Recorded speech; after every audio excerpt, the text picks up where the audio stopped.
Hello, folks, and welcome to DominateEye Live. I'm Andrew Ferguson, also known as DominateEye, and this is Obsidian Project, the Obsidian Project, Week 13. I'm here with Zach. Hello, Zach. Hello, Andrew. And I think the only thing that we really have planned for this week is to get ourselves up to the next level of the city challenge, and hopefully we can make that happen before our 4 hours are up. So yeah, We're gonna get right to work. yeah, sounds good. Adam will be joining us. He said around 8:30, so hopefully that'll work out. So yeah, let me just make sure that everything's good over here. Get that red outline away because that's going to annoy me otherwise. All right. Oh boy. Oh boy, oh boy, oh boy. Okay, let me finish what I'm doing over here and get all my materials out of my inventory. Yeah, I had to think of for a second about what I was doing last week, and then I went, oh yeah, the cafeteria. Yep. Which is, the ceiling is here, the floor is here, most of the structure, the basic structure is done. It's just, it needs furniture now. We can do that.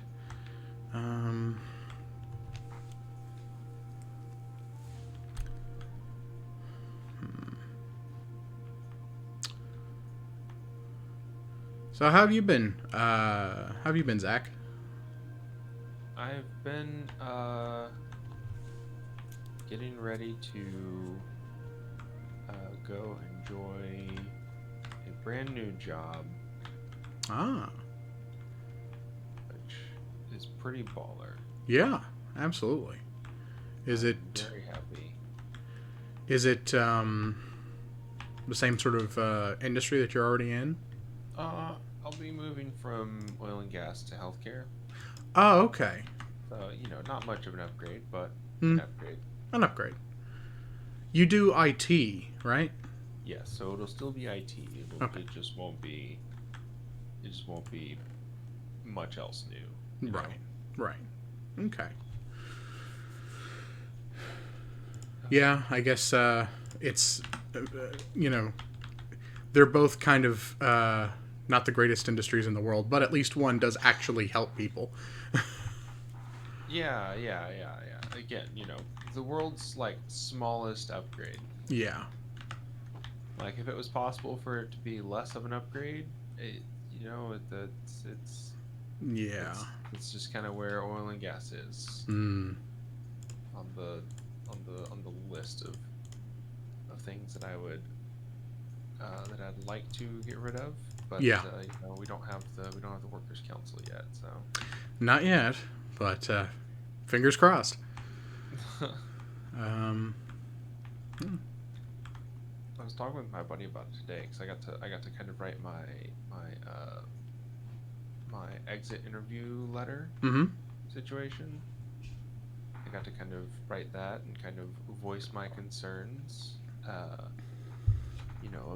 about the company and the direction they're taking and all that other, whatever Yeah. bull crap. I get to write about in there, and it's interesting to be thinking about like these people that I work with Mm-hmm. and how much they actually undervalue themselves. Mm. And that's the only reason really why I'm getting out, and yet there are so many people that are going to be kind of staying Yeah. in that situation. And I was talking to my other organizing friend about it, and as it kind of turns out, a thing that neither of us had really thought about was like how our parents are kind of complicit in this systemic like undervaluing of ourselves. Mm. And just kind of thinking about like what does that mean for I guess not only parenting but like what does that say about what our parents were taught and what they even thought they were teaching us, Yeah. that we were kind of left so helpless in the face of people wanting to exploit our labor. Mm, definitely. I mean, we have social issues with consent, I guess, and we have social issues with there's I guess an endemic issue of people not understanding how to maintain boundaries or any sort of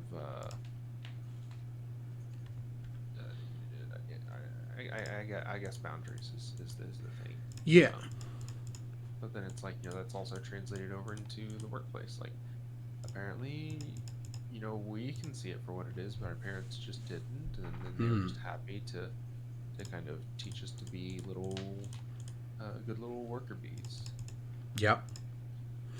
Yeah, because they were taught that if they keep their head down and do everything that's asked of them, that they can retire comfortably and not have to worry about their own financial futures, and that anything else was any other concerns outside of themselves were foolish, and that you know at least they weren't somebody else. At least they weren't somebody else that society designated as the people to you know totally take advantage of.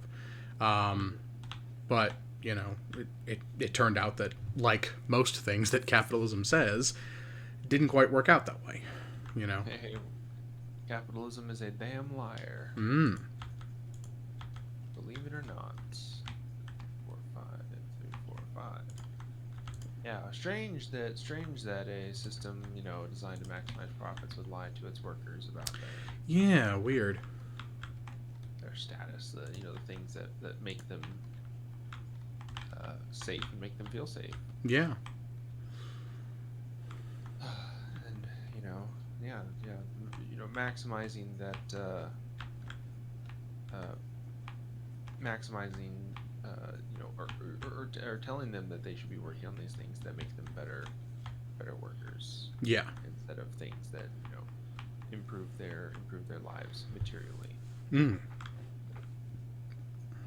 I don't know. Yeah, it's weird. It's weird. It's like, how could they not see the issues that we see, and then also just totally be okay with helping mold us into that thing. Yeah. My best guess would be something about violence, and kind of that thought that it's oh, it's my turn to wear the hat. Mm. um like just wanting to be the manager, and Yeah. the foot's on the other shoe Yeah. kind of thing, because it doesn't make sense for parents to want to raise their children to be not dumb, but it doesn't make sense for parents to want to raise their children to be under someone else's boot. Yeah. You would theoretically, hypothetically, you would want your child to be as free as possible, especially the American ethos of that I guess that I assume most of our parents hold. Right. And it's I think it's also in some ways the idea of there's no that Ursula K. Le Guin quote, capitalism seems inescapable. It's I'm butchering it, but capitalism's power is so great it seems inescapable. And they felt that and didn't take it to they didn't think they didn't challenge that assumption, and they didn't think about could something else be the way? They were just concerned with, this is the way it is, this is the way it's always going to be, so I may as well give my child or children, the best ability, the best chance of being at the top, even if I can't get that. Which it's also like insulting. Like, well, if I couldn't beat the system, then why would I expect you to be able to beat the system? Like, what the fuck? Yeah. I'm better than you in literally every single way possible. Like, you clearly, like, I have your experience and then I have my own experience. Like, that's how it works. Like each generation is supposed to improve, not backslide. True. Well, and then there's the lie that every generation is like worse and worse. It's like like Gen Z and millennials are like having to undo all this shit because like y'all stopped improving. Yeah.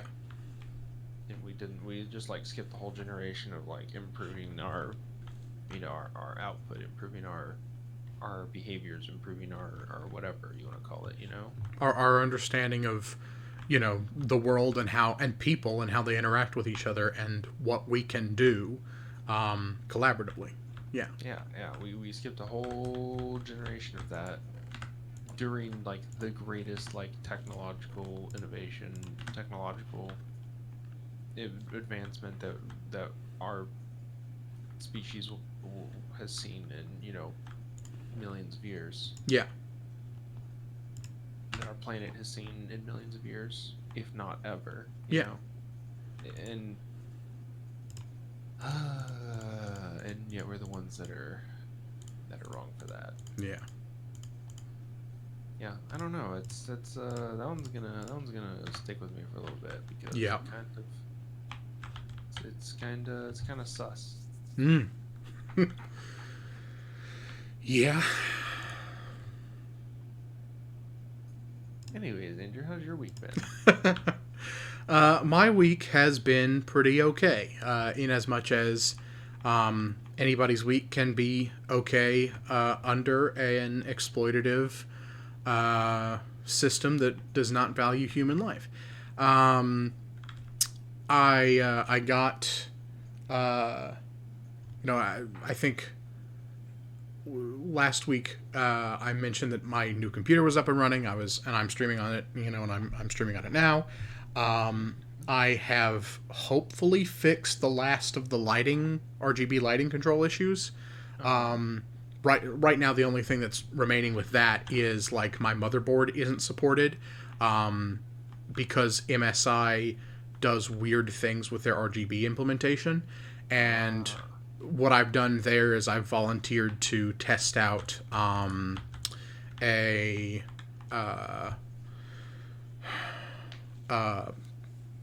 what am I thinking of? Plugin. I've volunteered to test out. I've given them my the address information in Signal RGB. I use Signal RGB. I've given them the address information of the motherboard in Signal RGB, and I've given them my exact motherboard's model name, and I've said I'm willing to test out any plugins that y'all want to put together about this to try and get this working. And hopefully, something will come of that. I would very much appreciate being able to control my case RGB, integrated RGB lighting, as well as, my RAM and mouse with Signal RGB. So yeah, yeah. That'd be sick. I said that'd be sick. Yeah. Yeah, have it all in one place. Yeah, absolutely. Like initially I didn't think, like, it wasn't seeing everything. It obviously wasn't seeing my motherboard, and because it wasn't seeing everything and I was still having some trouble getting it set up, I was initially like, well, maybe I'll just try something other than Signal RGB, and I just, I won't use that. Which meant that I had to use all of the separate, like, individual manufacturer, RGB control software, which really fucking sucks because none of it's compatible. None of it, Yeah, because even though there are 5 and 12 volt standards for LED lighting and like certain pinouts to control it, yeah, all that stuff, manufacturers have to try to get you into their ecosystem by locking it behind software yeah, to synchronize it. yeah, And there's not a single standard for what each different thing can do, yeah, which would make the most sense that if it's like, I mean, disproving the free market yet again. The yeah. free market doesn't create standards that you then can swap between and choose the best of. Right. Everyone makes their own standard, and then you're stuck with whatever you've purchased. Right, exactly. Whether or not you realize that you were buying something that may not have, may not be a standardized thing. Yeah. And so it's worse for the consumer in the end. And, because the innovation argument is always touted out, it's worse for innovation because it means that, like, nothing works together. So you can't, like, experiment with new ideas as easily. And even if something should work, you have to figure out how to make it work, in this specific ecosystem, and then bridge that ecosystem to this other ecosystem, and then make it work in that other ecosystem. And it's just, it makes the process of developing new technology even harder than it needs to be. Implementation is 90% of like what we pay people to do these days. Yeah. And implementation should not be that high on the list of like things we need dedicated professionals to do all the time. Absolutely. Yeah. Even though, I mean, yeah. Programmers are literally just implementation gurus. Yeah. And it's kind of sad. Absolutely. Oh no, wait, I could put. Okay, this is what I can do. Okay, now I need to go get a crafting bench. 2 crafting benches.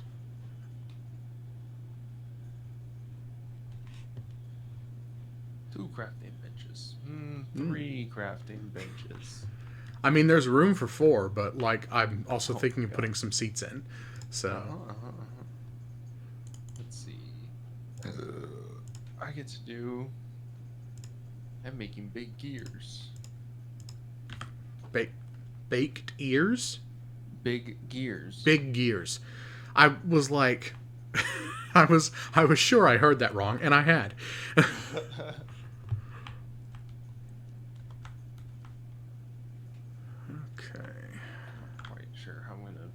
Perfectly, but I'm going to give it my best shot.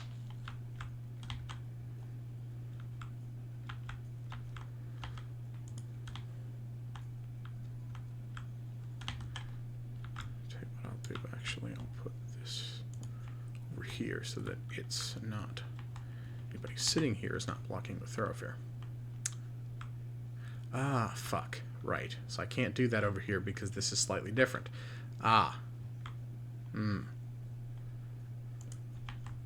Past me has made problems for present me. Got it. That's how Minecraft goes. Yeah. Used cobbled wall? I don't think so. What am I gonna do here? Go get some polished andesite wall. Oh boy.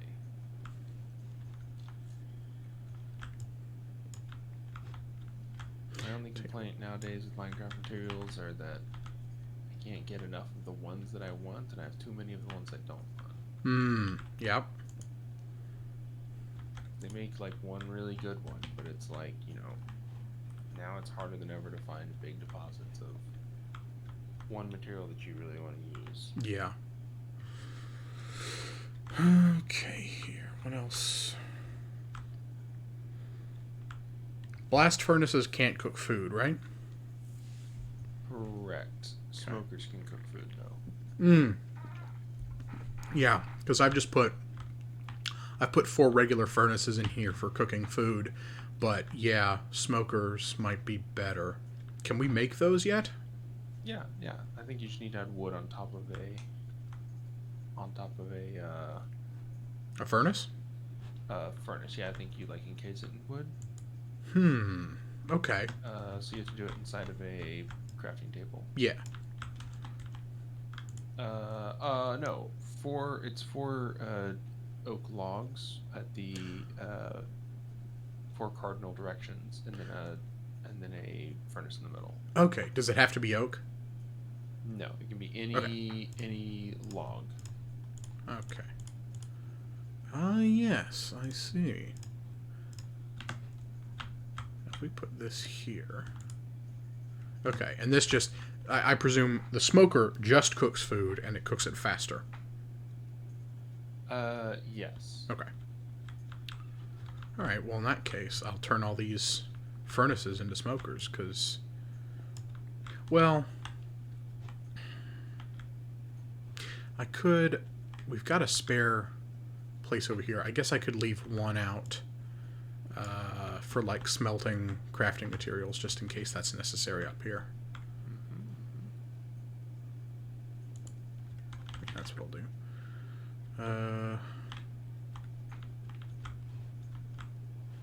In which case, I will need to make one more furnace. Put that there. Put those there. Ah, I am out of logs. Okay, gotta go get some more. But yeah, so I've done, made progress on getting the RGB working. That's really the only thing that was left to do in this computer. And then on top of that, I don't know if I've mentioned this to either of you or Adam. I don't think I mentioned it on stream, but a few months back, I did some volunteer voice acting for a Fallout 4 mod, quite prominent one, called Sim Settlements 2. I got cast in Chapter 2, so I wasn't in the original, the first chapter release. But I did do voice work for it, and that, like, Chapter 2 has been out for, like, I think a month or two at this point, but I've only just, started doing, I've only just got my new computer in place, so I can, I can download that and play that mod. And so I reinstalled Fallout 4 and I re-downloaded all the mods that I wanted, and then I also installed Sim Settlements 2, and I am in the process of, I'm starting, like, I'm gonna do, like, the main story first, because, like, there's been one Fallout 4 playthrough that I've done to completion, and every other playthrough has only been partial.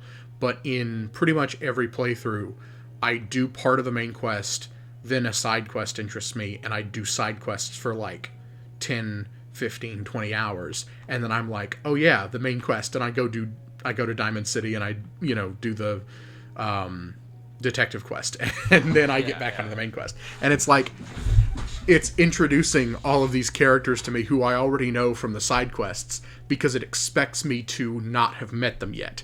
And so I'm trying to get the main quest out of the way first, then do side quests, and also then do the mod. Or do the mod, like, because it's supposed to integrate well with the main quest's pacing. So, like, do mod quests as they make sense with main quest stuff.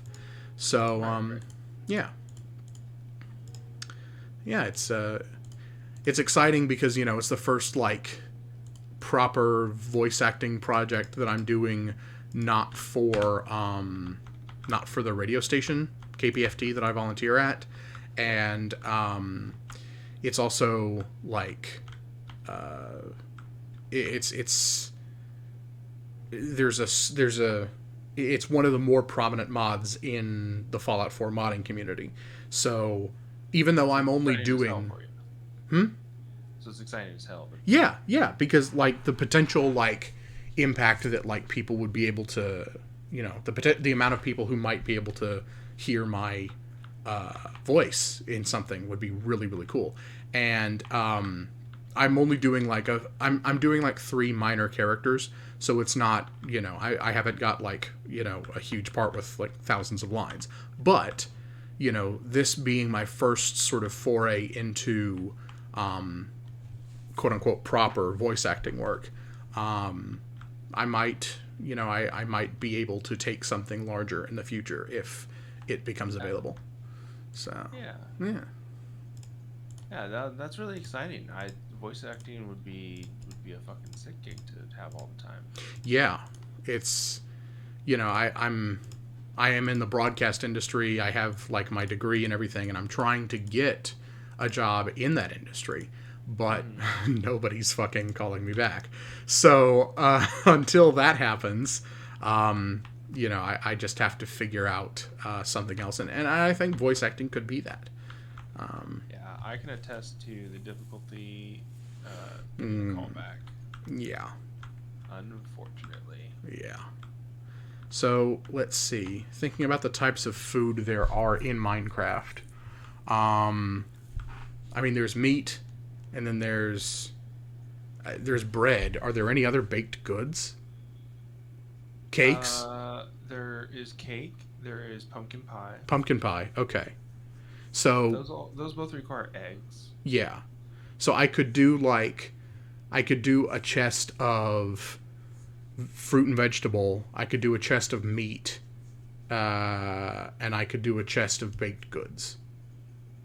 Yeah. Okay, that makes sense. So Cake is three milk buckets, an egg, 2 sugars, and 3 wheat. okay. There's also cookies. Once we find cocoa, we can do cookies. Oh yeah.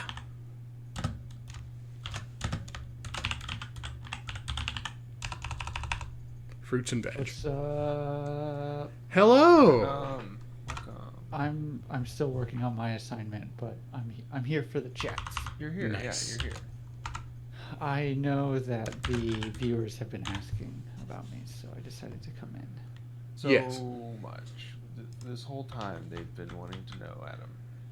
Well, yeah. I mean, if they had been asking anything, it would have been about you. So don't worry.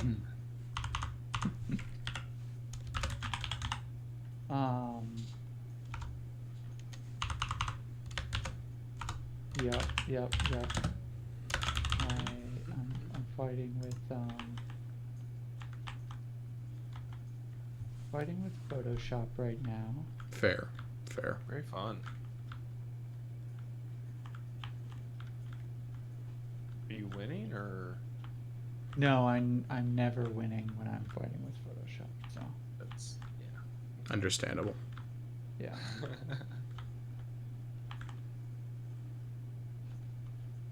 I keep getting videos in my YouTube feed now of people that just like mix songs just from random sound bites, Mm-hmm. and it really makes me want to like open GarageBand again and just like start mixing a bunch of random shit together. Yeah. Just because that sounds like a good time. Yeah. I remember doing that shit. With Fruity Loops way back in the day. I forget what program I downloaded, but I once downloaded a program to try and make some, music on the computer without having to like play instruments or anything. And I could not figure it out, and I gave up. Yeah, I made like a couple tracks, but they were never really good, and so I was never like into it. Yeah. So I feel like I feel like I have hidden potential too. I can Yeah. also make it big on YouTube, mixing songs. Oh, meats and soups. Meats and soups should be one chest. That makes sense. Meats and soups. Let's see. Raw everything else.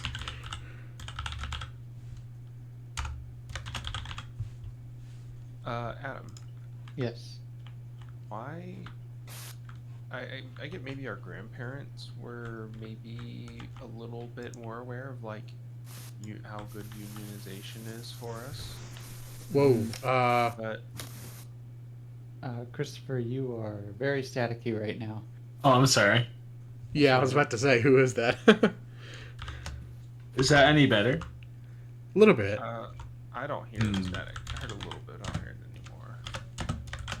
So I don't know if that's fixed or not. But Yeah, it's a little bit staticky when your mic is live. Yeah. Oh, okay. oh, I hear. Yeah, like Discord is kind of attenuating it a little bit better. Yeah. Momentarily.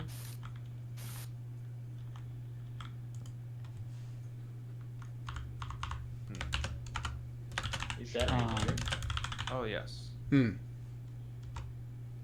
Oh, it's because I had the wrong mic. Ah, okay. Because I have my like, I don't know what I'd call it, like my hanging mic, Yeah. my mounted mic, and then but I'm using a headset, my headset mic, and I just had the mic. Anyway, sorry, I didn't mean to interrupt your conversation about unionizing. No. Was it? I was. I heard talking- immunizing. Yeah. Okay. Unionize.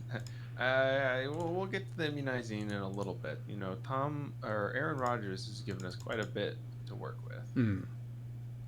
I'm not sure I understand the Aaron Rodgers thing. Yeah, I don't know what that means. Aaron Rodgers, the NFL quarterback, who went on like a rant today about like President Trump and like vaccines and stuff. Interesting. Yeah. I mean, I saw this morning that he was trending on Twitter, but I didn't look into it because it sounded like a sport thing. Yeah, Hmm. well, morbidly clickiest. I'm a morbid clicker. I see Right. headline, I click so that I know. Mm-hmm. Curiosity killed cat. Hmm. It's Curiosity informed the Zach. Curiosity informed the Zach.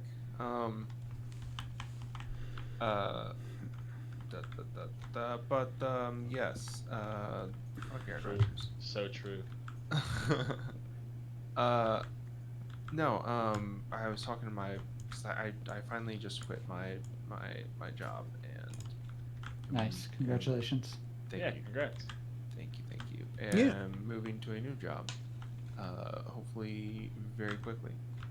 And we were talking about like why the fuck, like our parents and grandparents are kind of complicit in this, in the way that we are kind of taught to devalue our own labor, Hmm.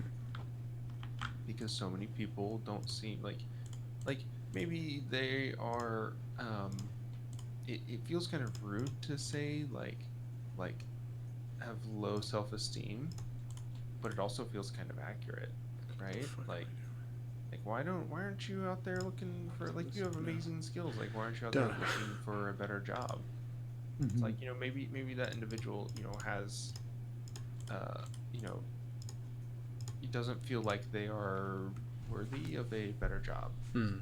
You know, so it could be like an esteem thing. It could, but it's also like that should be a basic thing that is taught to you by your parents. Like your skills, your labor are always worth far more than you imagine. What, like, our parents are complicit in both, you know, teaching us to value our own skills less and in not like affirming the skills that we have, right? Hmm.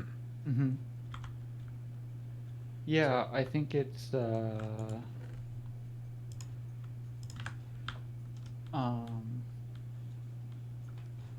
I think it's I think it's an interesting thing because like they also have to be taught that Yeah. their skills were less valuable than they actually were.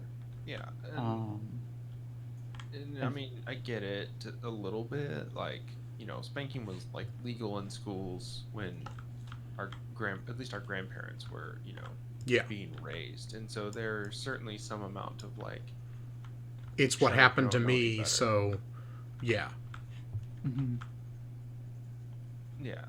So there's like you know, a little bit of like, okay, I can see how maybe that one specifically made it through, but but it's like they like saw unions like doing their thing, and like that was prime, like back in my day, everybody worked for a living. Like what are they not telling us happened that taught them that their labor was so valueless?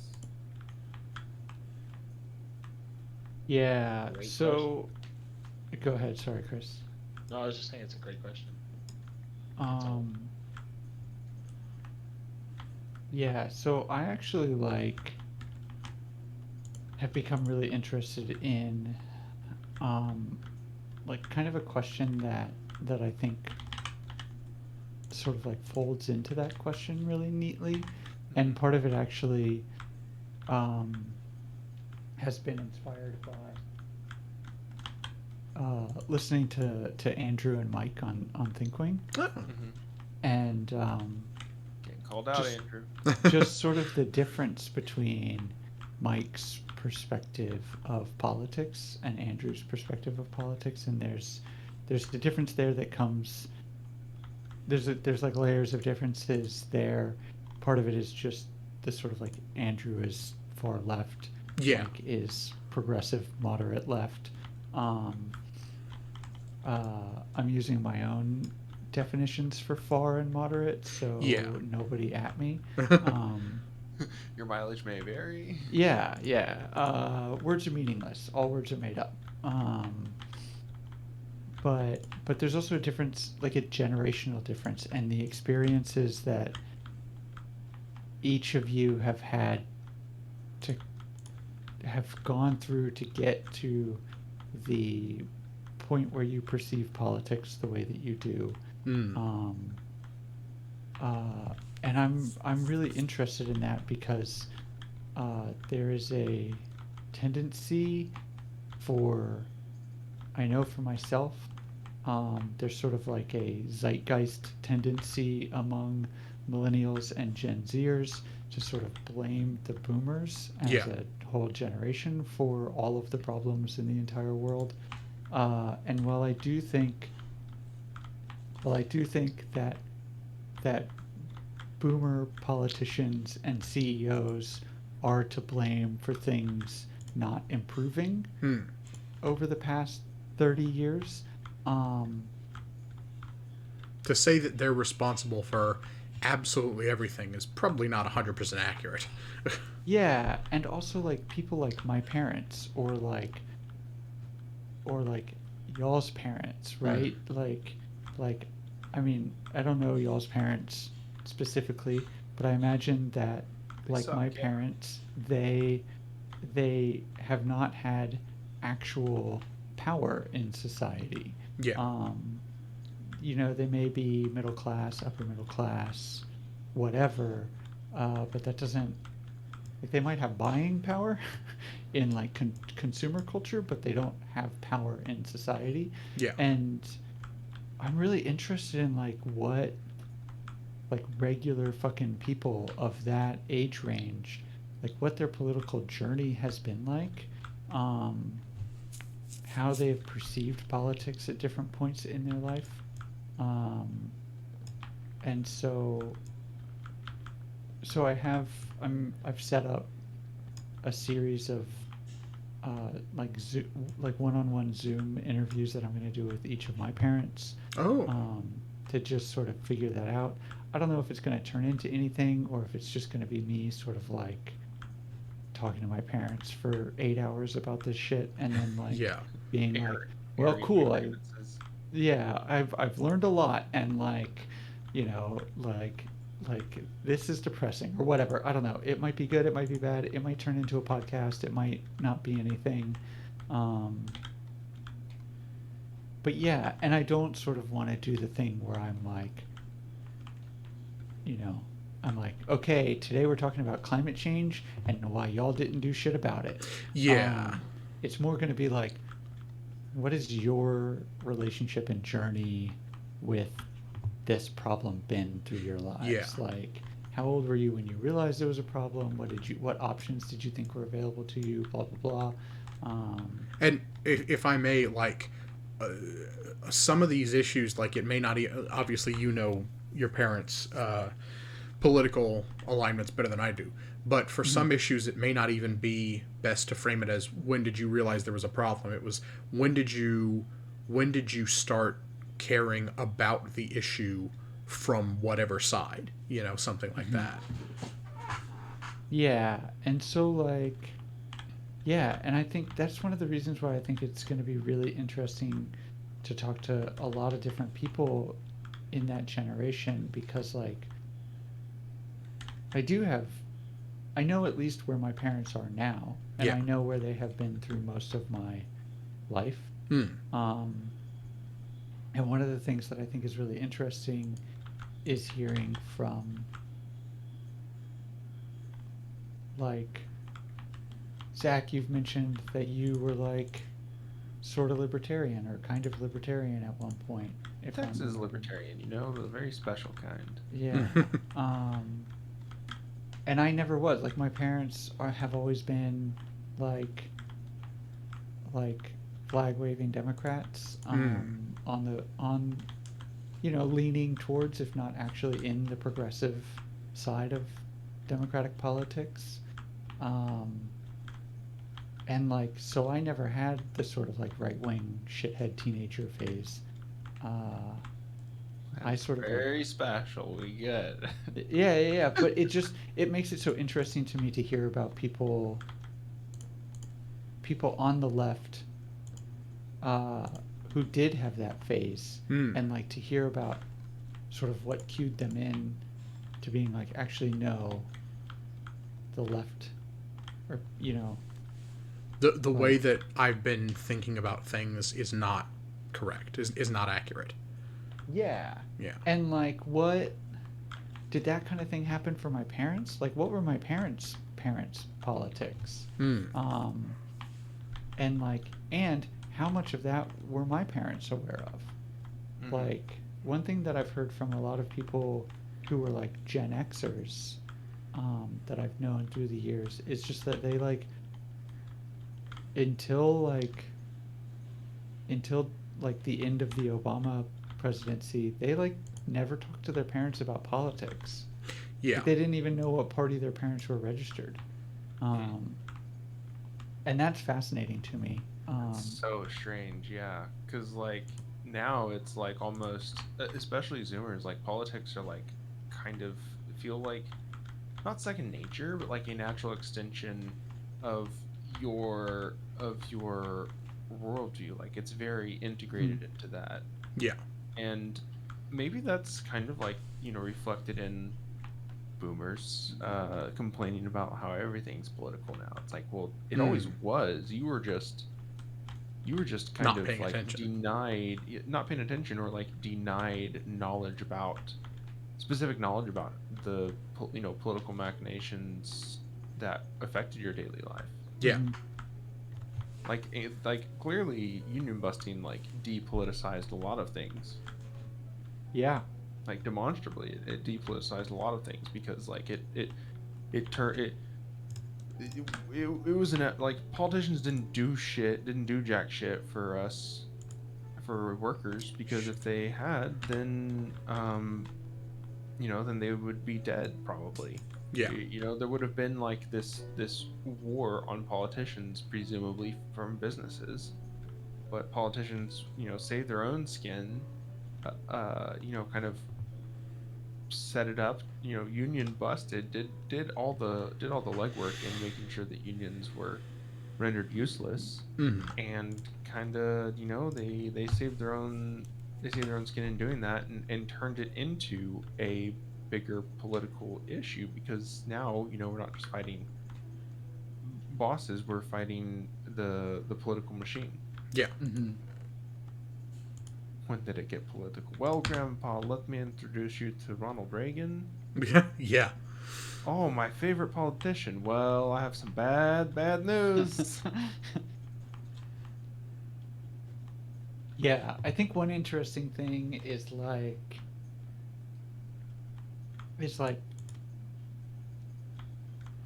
there's a sense, and I'm not sure, I'm not enough of a historian I only have 6 degrees in history, so I'm not enough of a historian to know um, if this is accurate, but there's a definite sense that, at least for middle class folks in the US, and especially middle class white folks, that politics didn't really involve, like, maybe I should say middle class straight white folks. Yeah. We got rid of all them queers. Yeah, politics used to not involve how many people, meaning people in that pretty narrow category, how many people is it acceptable to have killed or died, like just going about their normal daily lives, in order for like the status quo to not change. Yeah. I would imagine that like part of what that was that there was a sort of like singular, tangible, like national big bad in like communism through the USSR, that we could ship working class people off to get killed for. Yeah. And so now what we have is we have a sort of amorphous global baddie that isn't really attached to a nationality. It's sort of attached to a religion and sort of attached to like a handful of ethnicities, which is like global terrorism.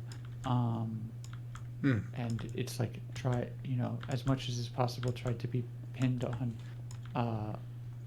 Arabic Muslim people, but like people never really bought that past the sort of like 6 months of like 9/11 like bomb 'em all fervor that happened. Yeah.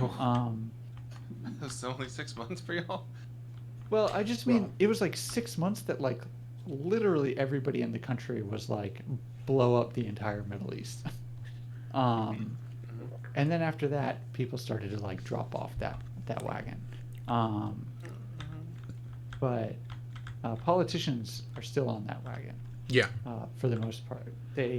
But anyways, the general public is like not as okay with like just bombing the shit out of places and sending soldiers to die places, until the government manages to convince us that we have to do all of it to stop China.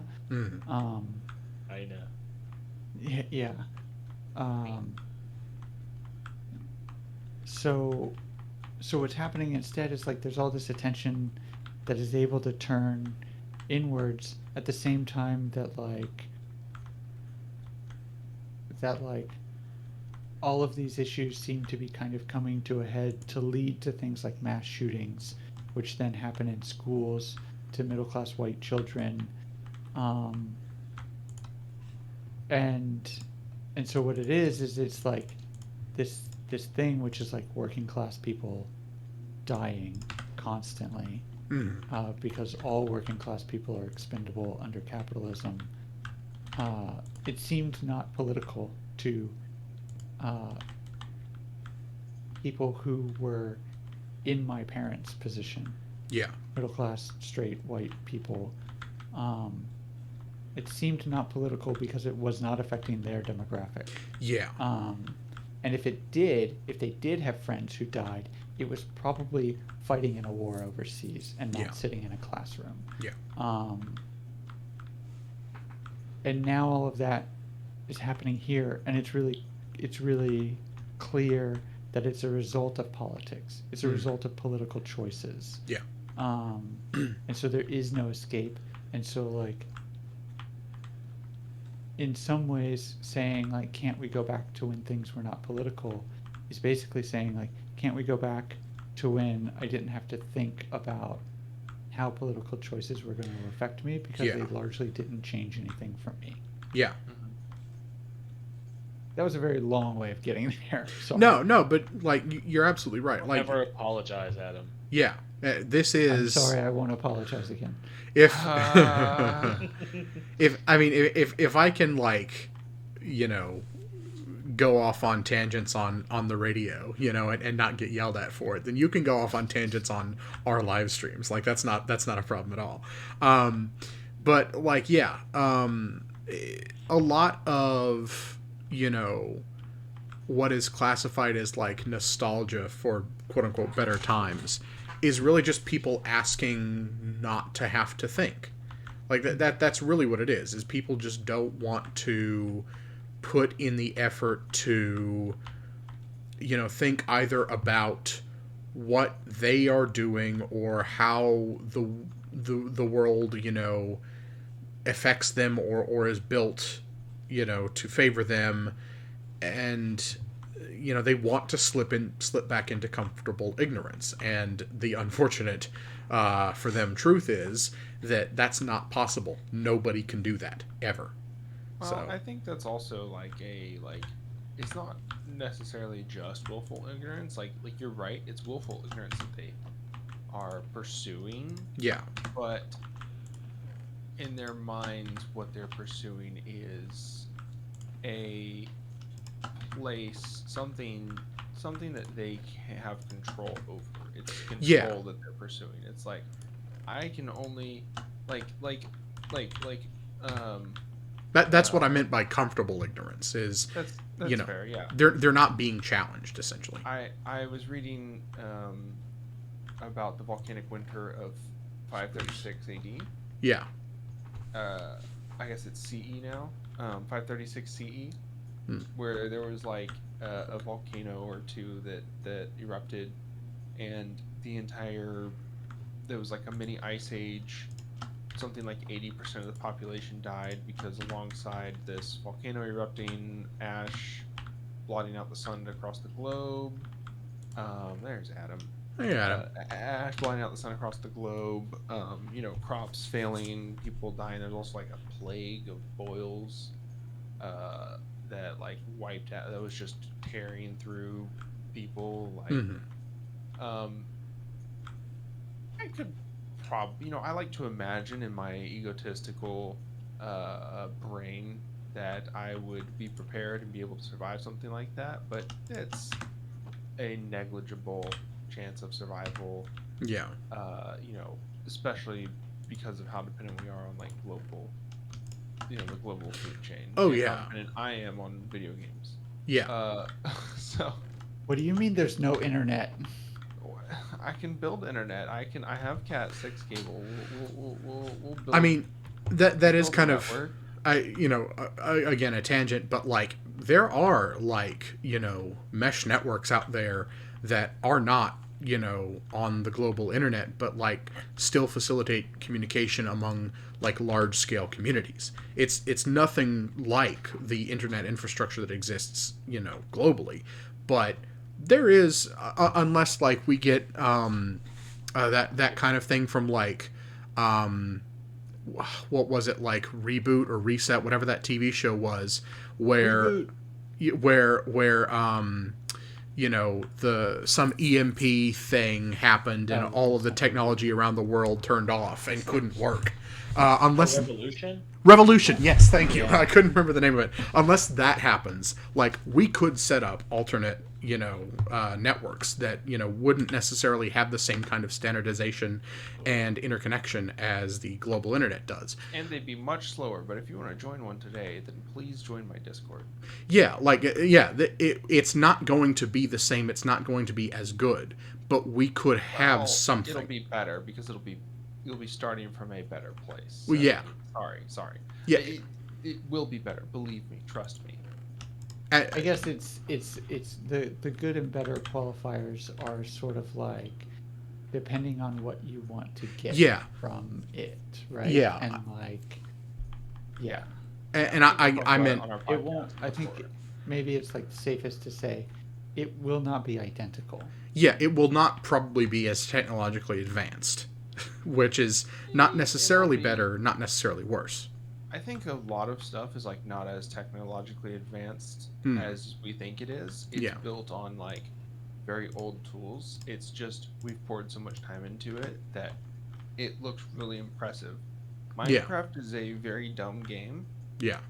but there are both mods for it and enough time that we have spent like building inside of here to make it look like a very pretty game. Yeah. You know, it's kind of the same thing. Like you'd be surprised at how dumb most of the solutions are Mm. in enterprise situations, because it's not cutting edge in the least. Mm. It's very dumb tools that we've repurposed to do Well, yeah, other things. it's also like I remember listening to somebody talk about like, you know, coming on board to like some large software company, Mm-hmm. and their job was to like fix these problems in the software Mm-hmm. that existed. You know, bugs, user reported bugs and stuff like that. Hmm. And they talk about how like if you were to go back, if you were to like say like, okay, knowing everything that we know now, we're going to like make this, we're going to make the same program and we're going to do it without all these bugs, you could eliminate like, you know, thousands if not tens of thousands of lines of code. Yeah. Because when you do this sort of like, here's, If you can know, remember built everything. we've written a product and like, and we've addressed all of these bugs sort of like ad hoc over Mhm. time. What you get is like lots of stuff that only exists because like a previous thing was wrong. Yeah. Hmm. And it's like the bones of it are really old and like really not up to like modern standards. It's just like had all of these things sort of like tacked onto it, sort of like mods, right? Yeah. Yeah, but the model of improving things is not like, oh, we're going to write it from the ground up, because that's like time intensive and expensive. It's like we're just going to tack on all of these fixes. Yeah. Yeah. So- Well, yeah, and I think that at some point, like, it is more valuable to be able to waste a little bit of processing power to be able to quickly, like, fix something and to bring something to a functional state, to Right. Yeah. maintain it in a functional state, and to improve user experience, right? Mm-hmm. But there Yeah, is I mean, like, if yeah, there's we- 100% like a cutoff point that nobody really wants to find, where it's definitely not worth it to sacrifice that, and it would be way better to just bite the bullet and spend the time fixing it. Mm-hmm. There's also things like, you know, there's things like if you're doing an internet, right, and you talk about like, well, look, the physical hardware is capable of like handling this much data at these kind of speeds and da da da da da, and like if it's something that is like maintained by a smaller, more active, more knowledgeable community of users, then you can make choices like, okay, Wikipedia, like, doesn't need to be fancy, right? Doesn't need CSS or, Oh my God, or no. whatever, right? If And, Wikipedia like- changes, I'll cry. Yeah. And like, you know, maybe blogging websites, they don't need to be anything more than like what Wikipedia is. And like, we're going to make these choices because we want to prioritize the like bandwidth and traffic capabilities of the network for like video sites. Yeah. And so like you can make choices like that knowing the limitations. Cal, get the fuck out of the way. Get out of the way, Cal. Hey, we'll leave the cow alone. Ed. Hey, yo, cow, get out of here. We don't want you. Don't I'm want trying. If that cow did not move for me, it was going to get killed. So I was trying to save the cow's life by He commanding it wants to us do to something. to- Oh, I see. Yeah. Look, by telling you what I want you to do, I'm saving your life. Because if you don't do what I want you to do, I'm going to kill I'm you. gonna kill you. Yeah. Spoken like a not person who abuses anybody. Don't worry. Atom is very non-abusive. I guarantee it. If I don't guarantee it, they'll beat me. Alright. I have my big cogs built here so I can transfer power to my water wheel. Next I'm gonna be adding more stuff. Maybe The make it water look like wheel. text and stuff. Big old water wheel. Look at that. How's everyone been? I'm sorry I disappeared for a little while there. It's all right. Yes. I got the new Yes. job, so that's something. True. Um, Ooh, that is awesome. can you tell us about your new job? I'll be going from oil and gas, working on training simulators for field hands, to healthcare data analysis. Nice. That sounds Oh, like cool. a moral upgrade. Yeah. It is a moral side grade, I think. Well, yeah. Okay. It's basically taking, like, theoretically, it's good for healthcare because it's taking data from healthcare providers Mhm. and then crunching it into our algorithm and then going back to insurance companies and being like, hey, this place has good outcomes, this place has bad outcomes. Place as in like hospital. This any sort of, it's post-acute care. So anything where maybe someone is doing physical therapy, maybe it's a retirement home. We're able to say, like, we'd be able to say, like, hey, this place is good, this place is bad. This place has a 10 out of 10 rating. This place has a 1 out of 10 rating Mhm. for outcomes because we're examining all of their data.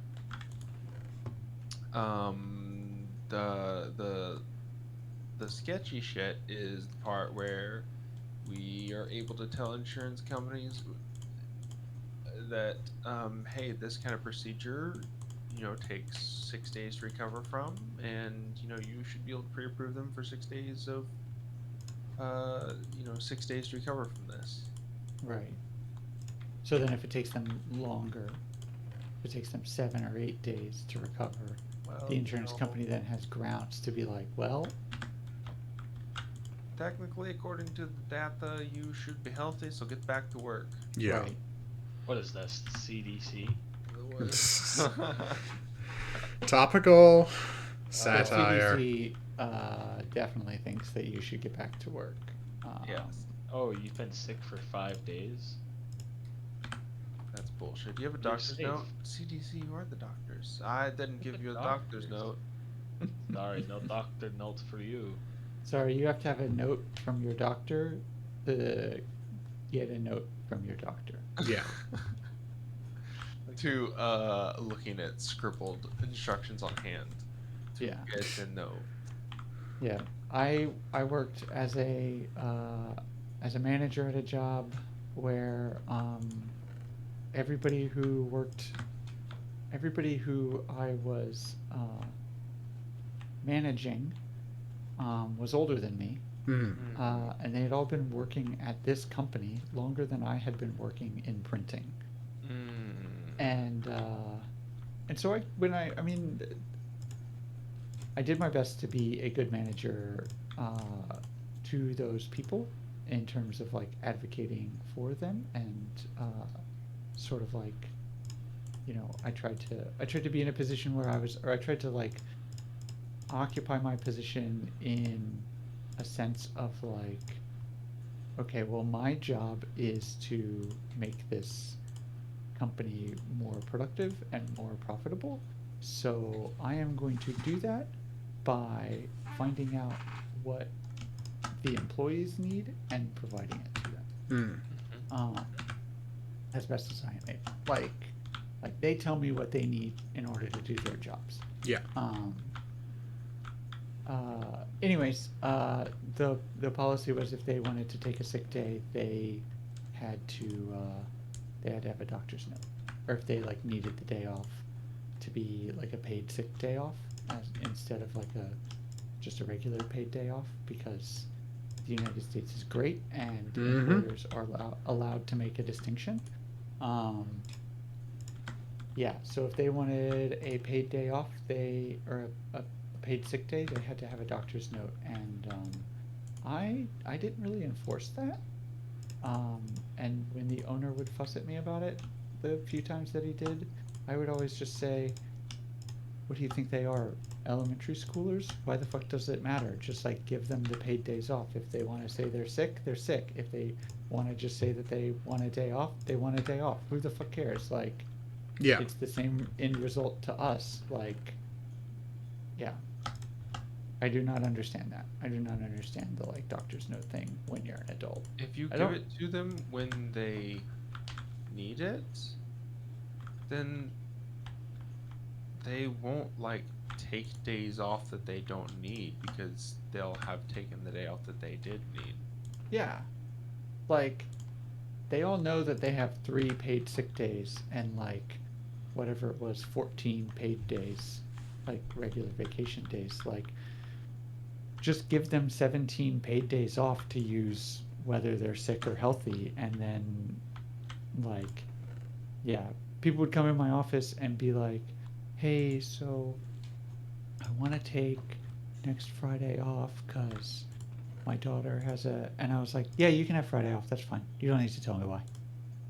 Don't tell me why. I don't want to know. Like, that's your business. If you want me to know, you can tell me. But like, I don't need to know Yeah. whether or not you're going to get the day off. It doesn't matter to me. Like, you want a day off? Yes, you have an available day to take off. Cool. Get out of here. Go. Yeah. Go. Get out of my print some office. paper. Get off of my lawn. Yeah. I don't know you. That's my purse. Yeah. Anyways, Christopher, how are you doing? Good. Sorry, I'm just talking to this girl. Nice. Nice. Sorry. Yeah. Ditching the Minecraft boys for a girl. No, As it usual. ain't like that. It ain't like that. No. Hand I'm just, hand over your potatoes and your my iron sword. potatoes. No, please. I love the cafeteria. Thank you. I've been good. I've been it's been an interesting month, for sure. Mhm. As I've Adam knows a little bit about what was going on. Mm-hmm.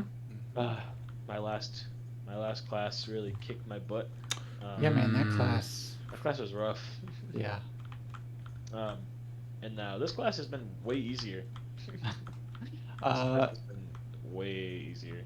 I have literally done each assignment for this class, like each week's sort of like assignments, in the like 2 hours before they're due each Sunday. Oh yeah, no, absolutely. Like Yeah. most of the stuff that like I wasn't even really like I haven't been reading the assignments. I downloaded the Revel app, like Mhm. whatever the book is on, and it has the audio book version of it included. So while I'm at work, I have one of my headphones in, and I just have been listening to all of the chapters on audiobook. But like I'm not really listening, Mhm. So every once in a while, I'll tune in, and I'm like, oh, okay, cool, whatever, sure. Hmm. Like, I remember learning this shit in high school. Yeah, like I'm like, all right, like cool. I don't need to know about like the Romans and how their culture once again. Like I don't need to know about that right now in relation to art. I was like, oh, it's whatever. But then like I'll do the assignments and I'm like, oh, this has like nothing to do with any of the reading. Yeah. So, like, Yeah, this week was the only one where it was like, use like vocab words from the book. right. And I was that's just what I'm like, doing right oh, now. I guess I have to open the book and look and see what some of the vocab words are. Yeah, that's what I'm looking at. That's what I'm working on now. I already pulled all my photos and I started writing my description thing Mhm. for my gallery, but now I just need to pull a couple of terms to bullshit them into my it's art. It's art. It's art. Basic. It's art. I just need like a turtleneck sweater with some horizontal stripes on it and some thick frame glasses, and I can say literally anything and it will be fine art. Yeah. True. So true. What did you do? What did you do for your theme for your gallery? Humanity. Humanity. Nice. Okay. Cool. And I'm talking about how like the good and bad and the concept of humanity and like love and hate, rage, selflessness, suffering, Nice. greed. Like I'm just talking about all the different like I'm like, and like humanity is a huge theme, but like yeah. But, Yeah. I have a feeling that I'm just still gonna get 100 on it because I just feel like this class has just been a little Yeah. I don't know. It makes me feel good as a cleanser after the like 78 or whatever, or no 82 I ended last month. Yeah. I barely got an 80, and I was like, I mean that's still fine, but that's not what I was expecting. That's yeah. Right. And it's but like I want to keep my 4.0 my GPA. 4.0 is gone. It's so gone. Yeah. Yeah. I did my theme for my gallery was or is indigenous resistance.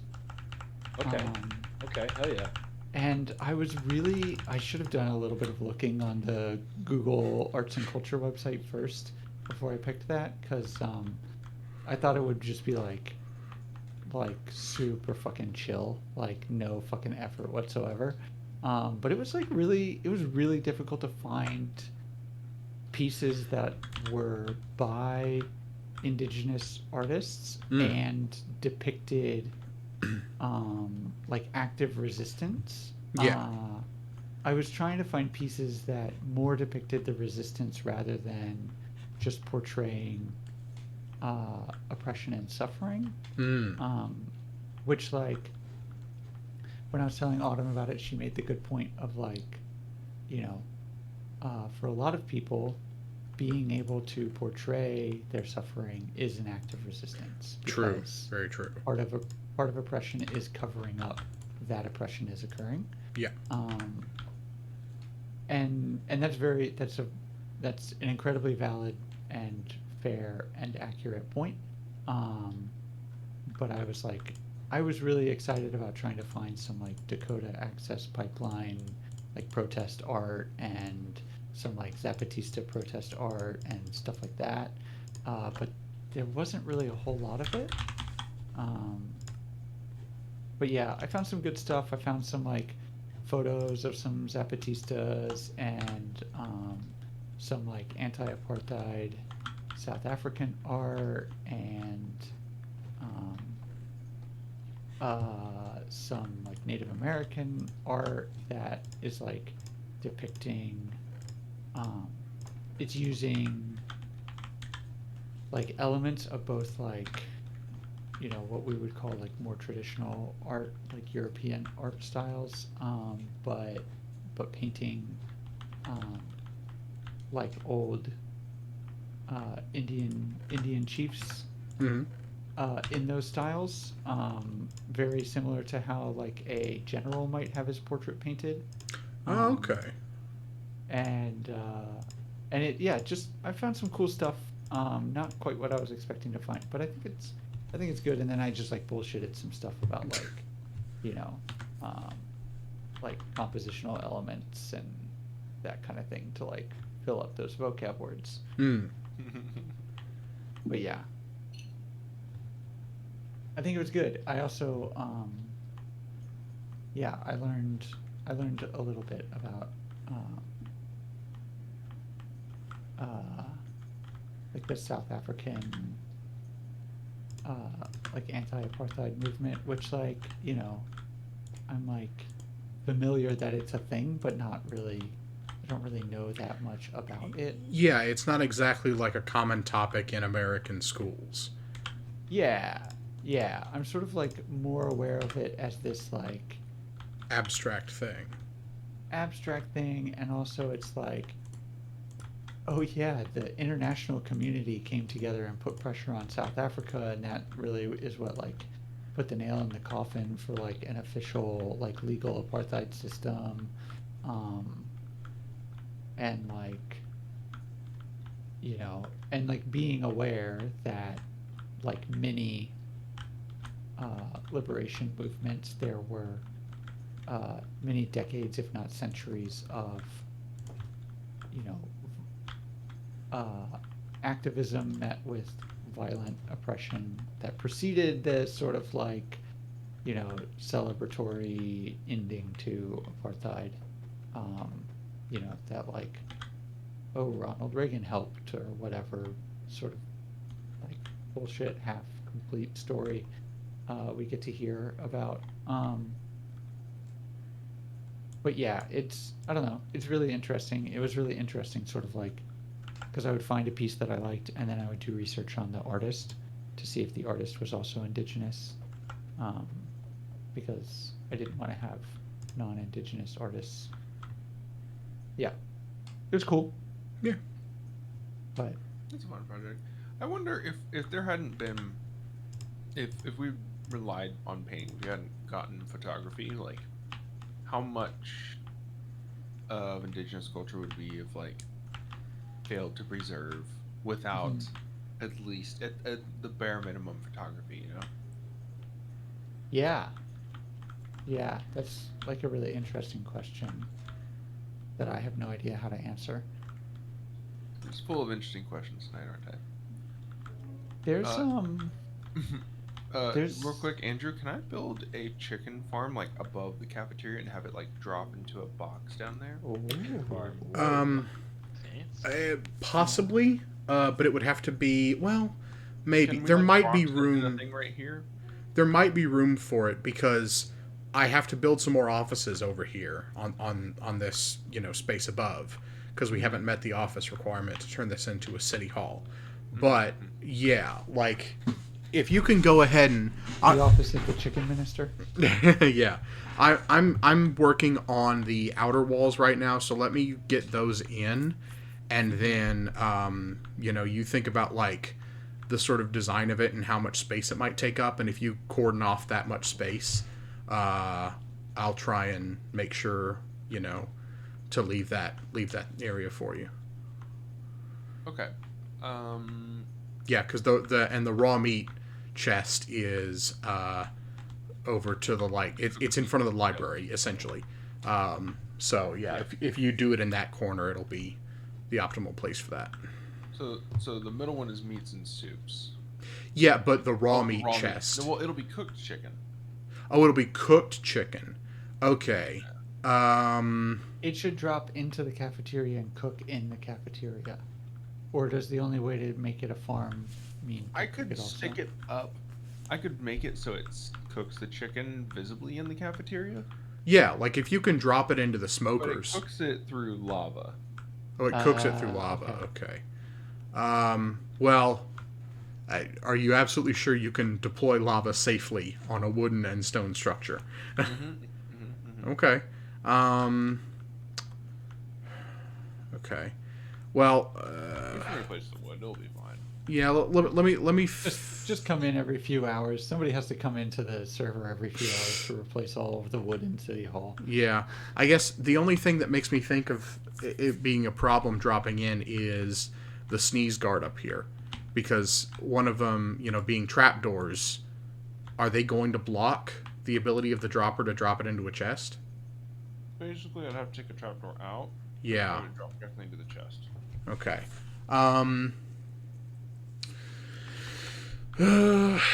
I guess if you want to take off, I'll take off both of the trapdoors here, so that it's like symmetrical and doesn't look as weird. And then if you can do 2 hoppers down into it, that'll work. Okay. This looks really nice, Andrew. Thank you. I really like it with the tables and everything. Man. Yeah. Oh man, Christopher, you got to find a time to come on the server. Yeah, you don't know Just, the address of the new server, do you? The address? Yeah, the Yeah, IP Zach- address. Zach set us up a No, I- persistent server, so it's not Realms anymore. Yeah. Oh dang. Yep. But I would love to. I just, like I said, I'm trying to get everything all, Yeah.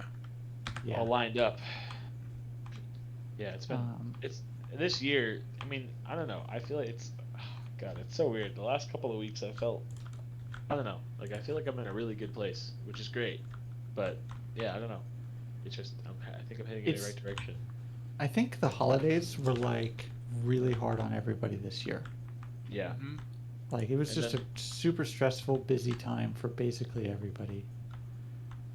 Yeah, then I start. Yeah, it really was, and then now it's like, it's also, like I was talking to you about how, um, horrible timing, but on the new year I ended my relationship, Ooh, yeah. and now I feel like, I don't know, like I'm really, I'm still sad about it, and like we're still really close friends, and I'm still sad a little bit, but I'm also like, there's, I feel like I was feeling a little, not guilty, but I guess a little guilty of the idea that like I know that in the next like year or so I'm gonna be super like focused on like school and busy and like trying to like work on film stuff, Yeah. and I'm like, I don't really know if I could be like a good partner right Mm. now, just because I've got so much going on in my own life. Hmm. And I'm like, part of me feels like a burden is almost off my shoulders that like I put on myself, which is weird, but if that makes Yeah. any sense. Yeah, Like, that I yeah, like I gotcha. I don't. Yeah, like I'm like, all right, I don't have to worry. I can be independent, and I can work independently. And you know you're And not I don't going to have be focus on- you're not going to be like disappointing anybody, which you would Right, hope you could exactly. never. You would hope that wouldn't be the case in the first place, but like not being in a relationship gives you a certainty about it that is reassuring. Yeah, exactly. And like since the new year, I've gotten a little bit of a chance to work on some film stuff, which is cool. I'm working on I shot some footage over the holiday break that I'm finally putting together. Nice. Okay, nice. It looks really good. It was really hard because filming with the camera and like figuring out like lighting and zoom and like not zoom and focus Yeah. Hmm. was really hard because I'm the subject of the footage. Oh, let yeah. me send you. I'm gonna send you a link in DM to a cinematographer's tape measure that has like Okay. been a lifesaver for me. That would be helpful. I had to use the app for the phone that you can connect to yeah. your camera. Yeah. So I had the second screen so that I was like it was I'm just surprised that the shots came out as well as they did. That's how I'll put it. I was like, oh my god, like how did I do that? Yeah, I don't know. But I'm excited to I'm putting it together. I've got about like eight or so minutes of footage, and I've got Nice. an idea of what else I want to add to it, and I'm I have like a friend of mine who, or someone that I've worked with before, who he and his wife run like a pretty big film festival around my area. Nice. So I'm gonna maybe submit something, maybe even this to his film festival this year, Cool. to their film festival. So Nice. we'll see. We'll see what Yeah. happens. Is that open to people outside of that area, or is it like a locals only? So I think it is open to people outside of the area. It should, like whoever's, I'm pretty sure. I don't know actually. I'd have to ask him. Yeah. I'll Will have to you? look it up. I've reconsidered, Andrew. I'm going to put it next to the rest of the Let me see. animals out here because it's probably going to be kind of lag inducing, and that cafeteria is already kind of sucks up. Okay. Plus, No it's problem. 3x7. So We should also move the sheep and cow at some point too. Or maybe separate them, have just the cow over here and move the sheep somewhere else. For lag purposes, just because like with all of the animals there and all of the items underneath and all of the torches, it's a little intense. Yeah. it's getting pretty ridiculous. Yeah. Christopher, will you send me a link to the film festival? Both because I'm interested in like keeping an eye out to see your thing when it enters, and also because I may want to look into entering it also. Sure, absolutely. Cool. Not to like, directly compete. Maybe I'll do a documentary so we don't have to No, directly it's compete not- with each other. Yeah, I'm not. Because I'll Yeah, lose. no, I listen. I'm still trying to figure out. My short film is still, I'm still figuring it out. Mm. Yeah. Also, So, like- we need to have a meeting about writing something Yes, the two of us. true. Because Very I true. am really interested in. I sort of had this idea of like it's a little bit. Well, I don't know. I'm gonna say this, and I hope that I am not proved wrong. It's a little bit late in the pandemic to sort of like figure out how to do like remotely independent halves of a production. Um, Sure. like how the postal service made music for a year or whatever. um but like I think it would be really cool to sort of try to write something that could be filmed with two different film crews, like in separate locations from each other, like basically like asynchronous film production Right. where Yeah, like no, that would be cool. yeah, and it would just if we could like do it, make like a 2 minute, I, 3 minute film see, successfully that does it, it opens up so many possibilities for collaboration with other students. true. Just like, yo, here's the So process. This is how it works. right, we could do something like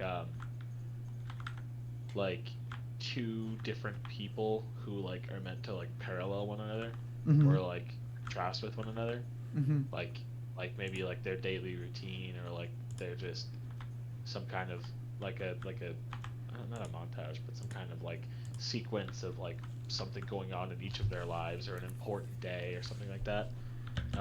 And it's just like very, it just shows like how they're they could be doing the same thing but be very different people and have like very different outcomes or something like that. Yeah. It'd Yeah, be something exactly. interesting. Right, yeah. No, I'm with you. That sounds really cool actually. Now that you said it, Mike, the gears are turning. Mm-hmm. You got So yeah, the we need to creative figure juices out flowing. Indicator of a good time idea. to talk about that. Yeah, So, absolutely. um, Absolutely. yeah. But yeah, I don't know. So I'm and I started going to the gym in the last couple weeks, and I've been feeling really good about that. And I don't know. It's Nice. just I feel like I'm heading in a good direction, but it's trying to figure out my schedule, or trying to adjust, trying to figure out my schedule is the hard part right now. So Mm-hmm. that's why I'm like, all right, I think I could do this. I think I can squeeze Monday nights back in. I think for Cool. sure. So I'm like, because I felt bad. I was like, yeah, thank you for inviting me in, and then I just kind of disappeared. Yeah. I'm gonna disappear as Yeah. soon as Destiny 2. Which queen I'm like- drops February 22nd, and I am gone after Ghost that. everyone. I'm like, I'm gonna ghost you all. Just goodbye. Just for fun.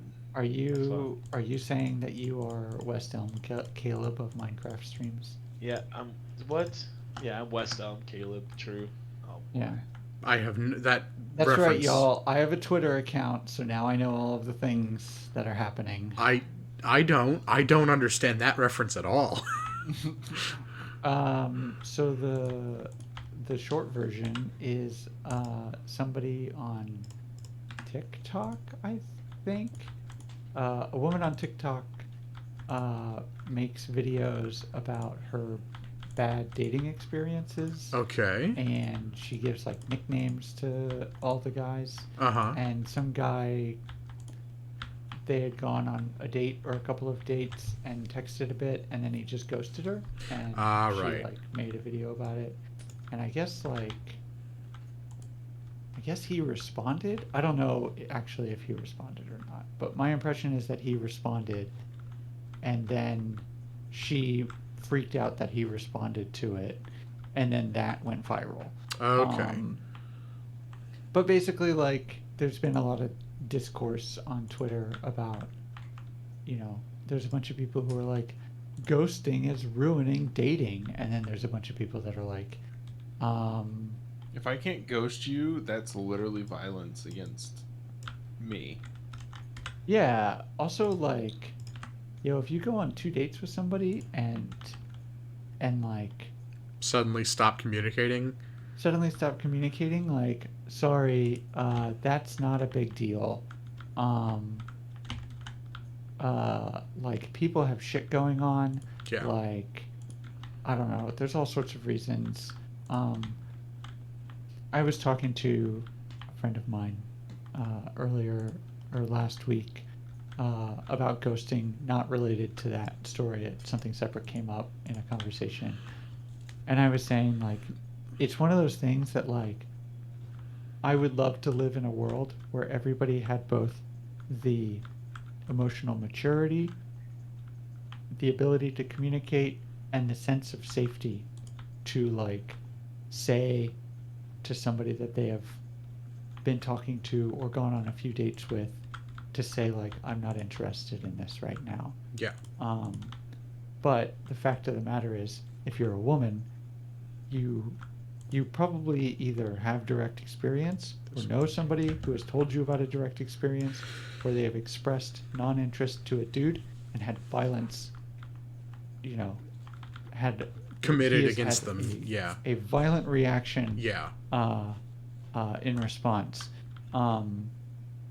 And if you're a guy, and like I have had some experience with this, where you say like, I am not interested in I am not interested in something serious. Yeah. I'm just looking for something casual right now. And then after a few dates, it becomes really clear that like, you need to reiterate that. Yeah. And so you reiterate like, just so you know, like, I am still seeing other people. Yeah. This is like just a casual thing to me. If you're not okay with this being a casual thing, like let me know. Yeah. And the answer is like, no, that's fine. But then it's like, becomes clear that it is not fine. Yeah. And like, what am I gonna do? What am I gonna do in that situation? Have another conversation where you say that you understand me, but then don't act like it? Like, yeah, I don't know. Ghosting is fine. Mm. I wouldn't even like. It's What am I gonna do, like, Richard? All right, Adam. I think it's interesting that like that whole debate about like, oh, like, is this really ghosting? Because like, I don't know, like, I don't like. Someone was like, ghosting used to be like 8 years ago when my significant other disappeared one day and cleaned our bank account. Ooh. Like, Yeah, that's yeah. That's what ghosting used to be, and now it's, oh, someone didn't text me back after talking to them for 3 days. Yeah. And I'm like, they just don't want to talk to you. It's not ghosting. They just Yeah, like, decided there's- you weren't worth their time. The other There person has to was be stealing some- from you. Right. First of all, I think there has to be some level of like communicated, expected, recurring thing Hmm. for it to be ghosting, right? Like, there has to be like a communication that like, cool, so I'll see you on Saturday, and then like the person's like, yeah, Saturday sounds great, and then like you don't show up on Saturday and Yeah. you don't text them, you've ghosted them, right? Yeah. Like, but yeah, if you go on one date and you text for a few days after the date and then you just stop responding and you haven't made any other plans, yeah, I don't know. That doesn't feel like ghosting to me. So. Also, it's fine to stop talking to people. Yeah. Normalize exiting uncomfortable situations. Yeah, hell yeah. Yeah, in the way that feels the safest to you. Yeah. On that note, bye. No. on that note, later. No, we've Yeah. been streaming for how long now? I feel comfortable enough to say this. I hate you. Yep. Fair. God. Call me back. No, that's Shut fair. up. I understand that. I have, yeah. I was waiting for this. I knew this was going to happen. I was waiting for this, though, Andrew. Yeah. Wait, is it ghosting if I just go build my own city and never come back to this one again? Hey. You can't. I already did this, okay? Yeah, You can't double dip. That's disparagement of one in our midst. Zach has been coming back, so Well, that's true. Okay, fair enough. Oh, okay. All right. You got me on the technicality there. yeah, that's right, I did. Anyways, Christopher, I'm really glad to hear that you are doing Yeah. you're doing well. That's good. Thank Yeah, it's you. really good. I am currently in the moment not doing very well, but that's because of just something very frustrating.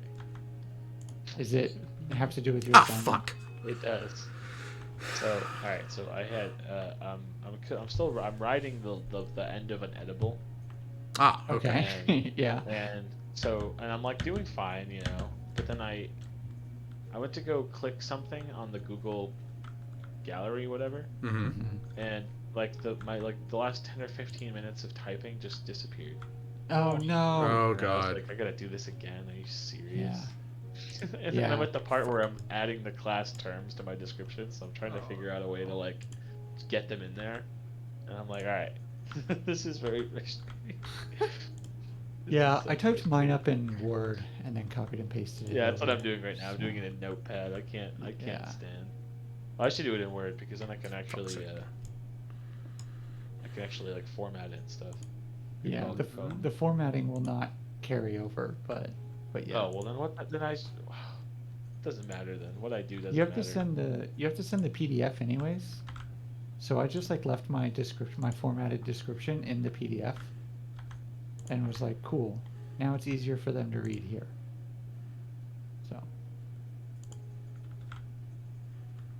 So I gotta s- do whatever you want to do. I I'm gotta not sign into I'm not your Microsoft boss Word. or your instructor. No, but you're my friend, Adam. And that gives me total control over your entire life. No, Yes, if yes, it, yes, it yes, means yes. that I respect your opinion and appreciate your advice. Oh, Gotcha.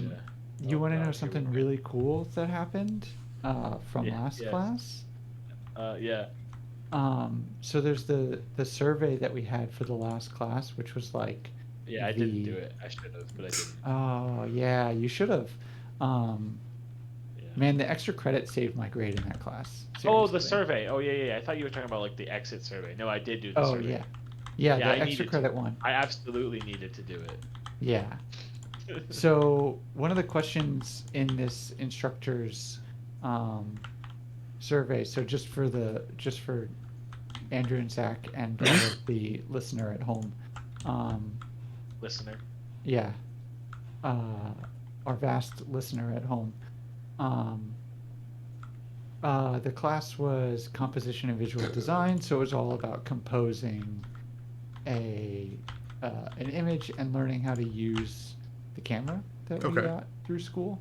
Mm-hmm. And it was a great class. It was extremely difficult, but it was really good. But the survey was like, oh, is there anything that, um, like, do you feel like you learned, like, compositional elements better and, like, how to compose an image better? And, like, what do you think? Do you think that there's a way that the class could have been improved in order for you to better learn how to compose an image? Mm-hmm.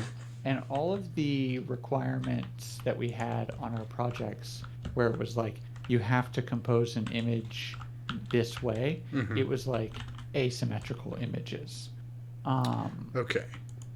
And so my response in the survey was that was really good, and like the emphasis on asymmetrical images, which are like that's the most common like style of framing of an image. Like that was good, but it would have been really cool and challenging to have one assignment where we had to compose a symmetrical image. Mm. And so he sent me a message last week. The instructor sent me an email last week and said, so I added a symmetrical image to the rubric for one of the assignments in the class, and I've gotten those assignments back, and like basically like this was a really good idea and thank you for suggesting it. All right. Yeah, it was super cool to get that message. I was Yeah. just like, oh man, I feel really good about myself. Yeah. Very validating after like not doing super great in the class. But yeah, it was really cool. He was just saying all these things about like, you know, like a lot of students really nail the asymmetrical framing, and it's interesting to see the students who are really good at the asymmetrical framing but not at the symmetrical, and Yeah. vice versa. Yeah. Yeah, I was like, man, I had a good idea, and he actually took an idea from me and used it, and he thanked me for that. Yeah. It's just a good feeling. Yeah. So, to all of our listener out there who is a teacher, Talk to Yeah, Adam your about service. being a better teacher. I was just gonna say accepting feedback from students is good. Yeah, How did absolutely. this one tree end up so small? Look how small this one is. Where are you? At the end of the row of spruce trees. Oh, okay. Hang on. I'm gonna come look at it. How small? It's a baby tree. Or I guess you don't need to stay there, but you could. Don't tear it down yet. Yeah, yeah. Adam's out here farming the spruce trees, which is spruce trees are the best for farming wood because they're just so big. Yeah. All right, which spruce tree is small? This one? That one. Look how Oh, small this is it is. Oh, because it's missing one. So it's. Oh, is that what happened? I think it's 3 individuals. Wait, these are. That's freaking Oh. hilarious. Huh. That's Huh. funny. That's hilarious. It looked like it was just a four wide, but it got blocked by the acacia and the oak that are nearby. Mm-hmm. Yeah, this is a But- shrub. Yeah, absolutely, it's a shrub. Spruce shrub.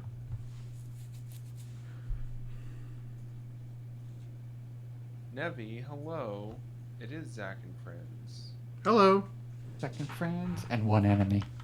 and one enemy. One enemy. And you get to Among decide Us. which one it is. You at home. Among Us. Who be sus? You decide the tone. Amogus.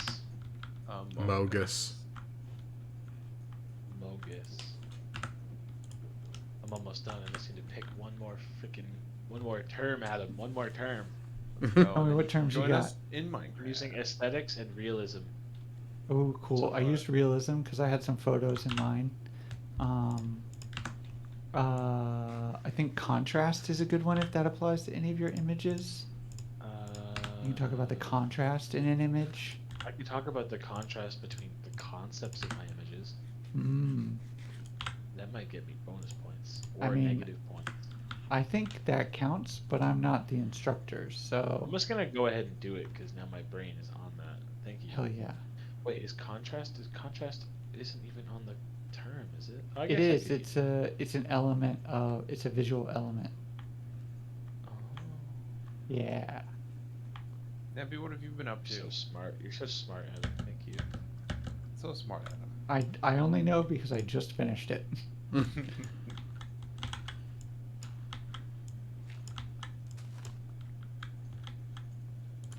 My the photos that I used for my discussion post thing are really bad. I was looking through some of the other photos that other students posted, and they're so good. I think I thought that we had to take them specifically for the post, and other Yeah. people are using photos that they took. Ah, already. okay. Oh yeah, no, I took photos today, just now. Yeah. Yeah, that's what I did. I set up some candles on a table and was like, all right.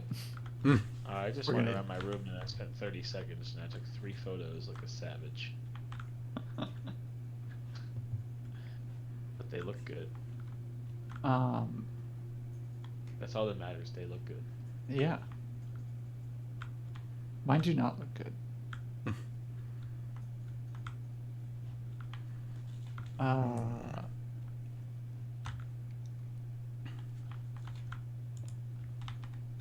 I got to use my camera the other day. I recorded a couple of little clips for a friend who makes some YouTube videos. And Nice. she needed some people to record some clips, reading some quotes. so I got to say some pretty not nice things about people on camera. Mm. So that's good.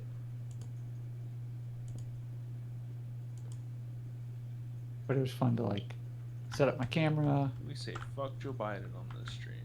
That's right. Fuck Let's Joe go Biden. fuck Joe Biden. God Oh. no. I Evie, you're I want no broke and in thankfully some old bullshit balls. dental debt. I'm sorry to hear that. I also hope your tax return saves you. Oh, the cell bill. I'm sorry to hear about your dental shit. That's some bullshit. Dental care in the U.S. is a fucking joke. yeah. It's such a joke that all my libertarian friends go to Mexico. Everything in the U.S. is a joke. Mm. Except for journalist ethics in game journalism. That's not a joke to me. That's fair. Ethics in game journalism. That's the one.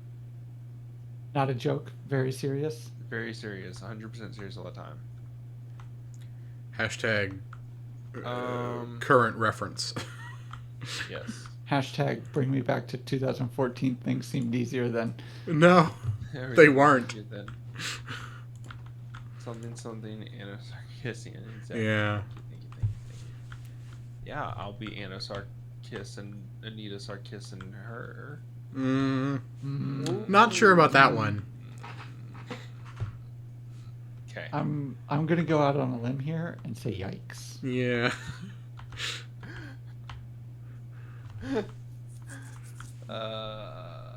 I don't know if that's a legal take, but Okay, well, yeah, I'm gonna steal some nether quartz from my own base because I already have a nether portal. And I have nether quartz. If we want to trade, I'm more than happy to Ooh. trade it, but I'm just gonna use it here because I can't use redstone in my place yet, so it's just kind of valueless until I can use redstone. Would anyone like to propose a trade between the cities? you want some Beetroot. some spruce? What's fucking Spruce logs? beetroot? I have so much spruce, but I will Okay. accept spruce. You want some Ingredients. dark oak instead? I have all the trees, thank you. Okay. Except I for thought I'd- jungle? Oh, Did I get God, jungle? I We gotta don't make have this any jungle. shorter. I have too many letters. Too many leathers. Oh no, Yeah. too many characters. The Google thing limits you to 800 characters. Oh. Goodness. An 800 character description of an art gallery. Like tell me what curator can describe anything about any art in less than 800 characters. I literally dare you. I literally. That's it. That's the end. I thought about doing a bad British accent there for a minute, but I decided against it because I didn't think it would be fun to listen to. That's me thinking about doing any accent. Yeah, fair.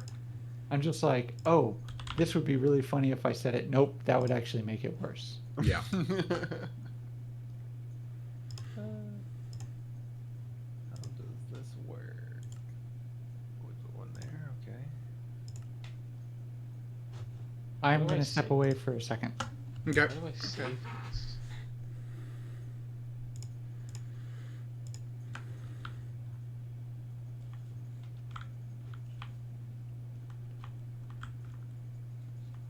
Alright, let's talk shit about Adam.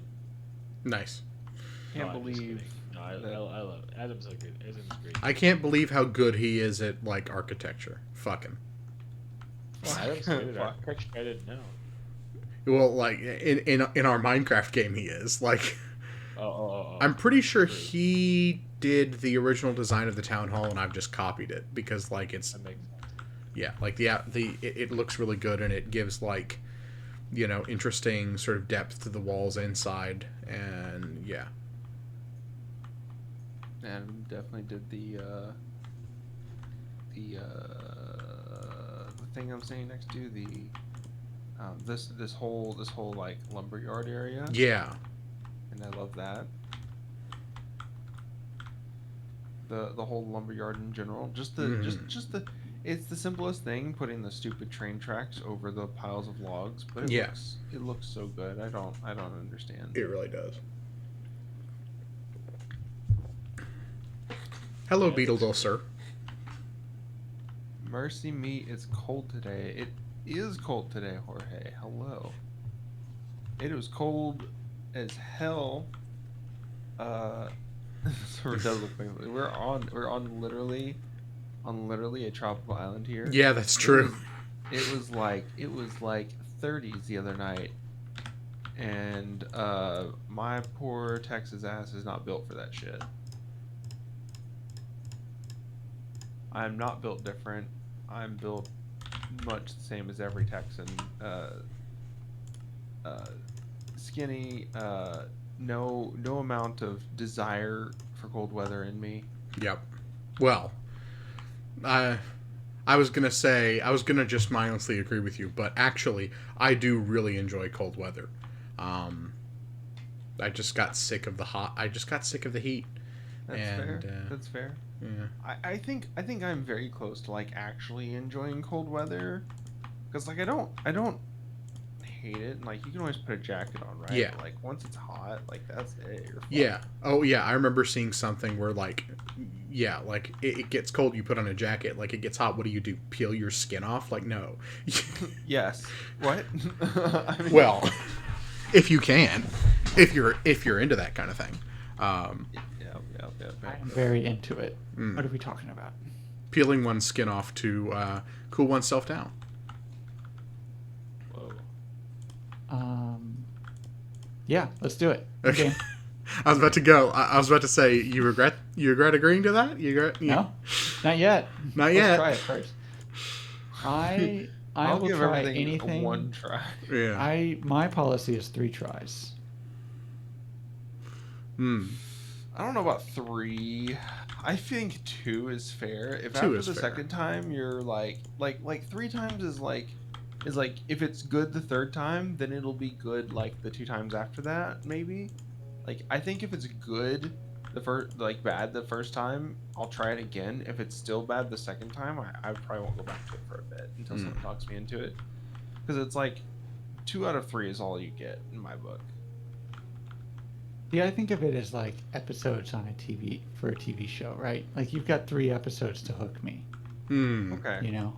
And like if I don't care what happens to anybody on the TV show after 3 episodes, you've done a bad job. Yes. That's interesting. I kind of like that. I like the way you're describing that better, because that's like it's like inoffensive. I think if it's something that I don't like, yeah, you only have 2 shots. If it's something that I don't care about, I agree. You have 3 tries to like make me really like it, because there's stuff that like I'll try and it's weird, right? Like Yeah. like we have like some some Taiwanese relatives in our family now, and like the mom loves feeding me all sorts of shit, because I will sit there and just go through just loads of food. She fucking loves it. It's kind of funny for me, and it's delicious for me. She's doing like the Italian grandmother thing. Yeah. You come over to my house, you're eating food. It's like, I'm not gonna say no. Why would I say no? But like some of the stuff, like it's not like something. It's not like a flavor I'm used to. It's not something that I would maybe eat on my own. But it's like interesting, like eating 5 spice on meat. 5 spice has a bunch of warm spices, right? And I'm not used to like clove and cinnamon on meat. It's strange. Cinnamon on meat sounds really good, though. I see. I'm not saying it is. Yeah. No, it's not bad. It's just not something that like I have eaten a lot of, or like I'm very used to eating that combination. Right. So it's it's good. I really do enjoy it now. But like the first couple times I ate it, it's just it's like, huh, that's interesting. She's like, you don't like it? It's like, no, it's not that I don't like it. It's just interesting. Mm-hmm. It's gonna take me a minute to really get it. Mm-hmm. Because there's, because you gotta get the flavor before you can enjoy it. You gotta expect it, and then like spend enough time with it to really Yeah. to really enjoy it. Yeah, because a lot of things, the first time you try them, it's like, well, okay, now I know what to expect next time. I have maybe not a baseline, but like, oh, is that taste or smell or physical feeling or whatever, like really caught me off guard because I didn't know that it was going to be like that, but now I do. Mhm. And so the next time I can sort of think about like, well, how do I actually feel about what's happening? So also there's like a lot of stuff that's like, oh, I had a really bad experience with this thing, but it's like because of the person that I was with, or because of Yeah. the place that I was at, or because of some external thing that maybe is not the thing itself, but yeah. Yeah. So I think like, yeah, trying anything twice, peeling my skin off to cool me down twice, Yeah. Before I make a final judgment on it. You gotta give it a chance. Mm-hmm. Yeah. I mean, the first time I do it, it might be me peeling my own skin off, and I'm like, oh, I didn't like that at all. But what if next time somebody else peels my skin off? I might like that.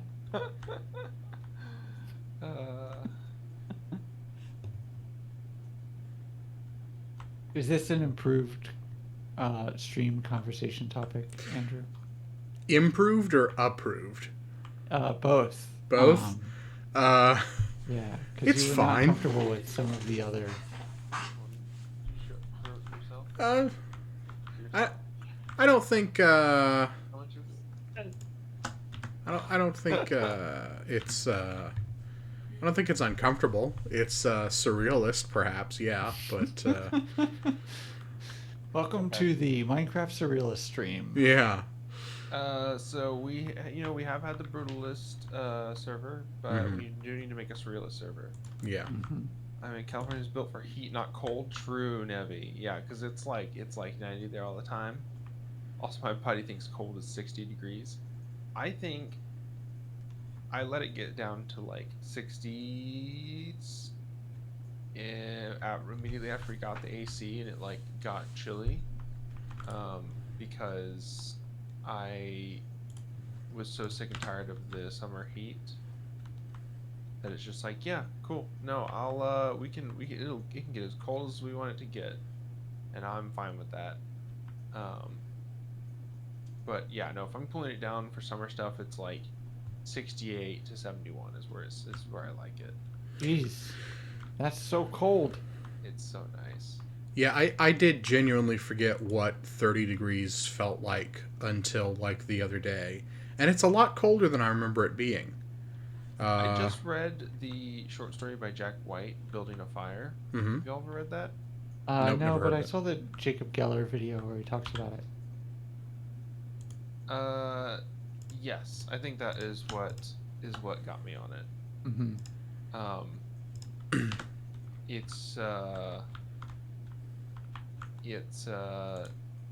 Yeah, very cold is like, it hurts more than anything. Yeah. The book itself did not really freak me out. Like I like horror, to a certain extent. Mm-hmm. And like, That's a like very specific kind of horror, though. that's true. Yeah, I like horror just fine. I'm not really, I'm not Something here. yeah. So it's not. So it wasn't, super. It wasn't super. Excruciating, is that the right word? Whatever. And I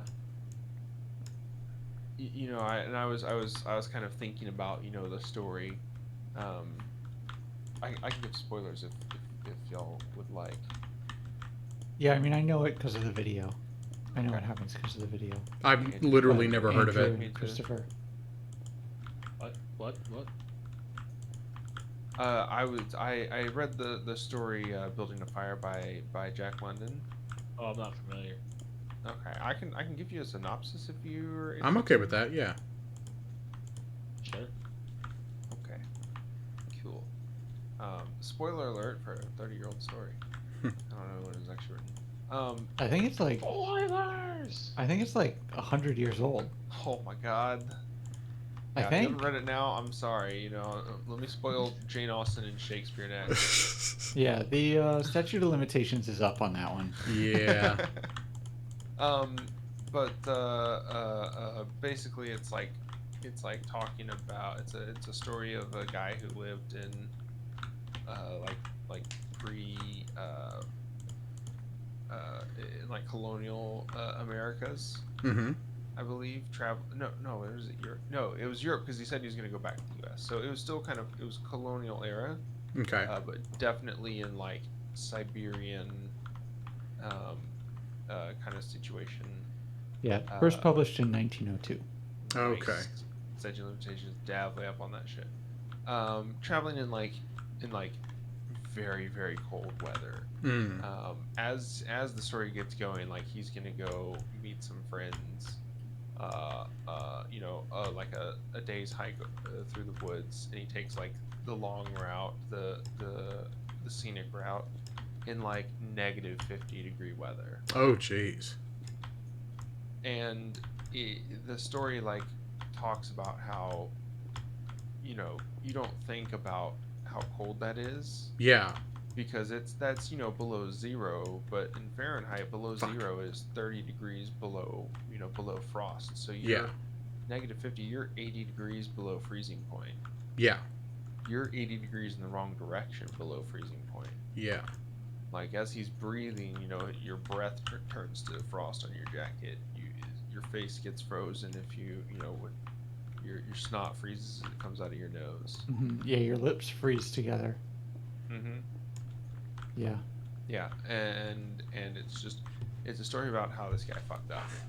Yeah. In this extremely cold weather, it happened like very quickly. Like there's a suspense in the book where it's like you're reading. Oh, is he gonna fuck up here? He's gonna fuck up here. He gets it down to it comes down to like I have to stop and make a fire right now or I'm gonna freeze to death.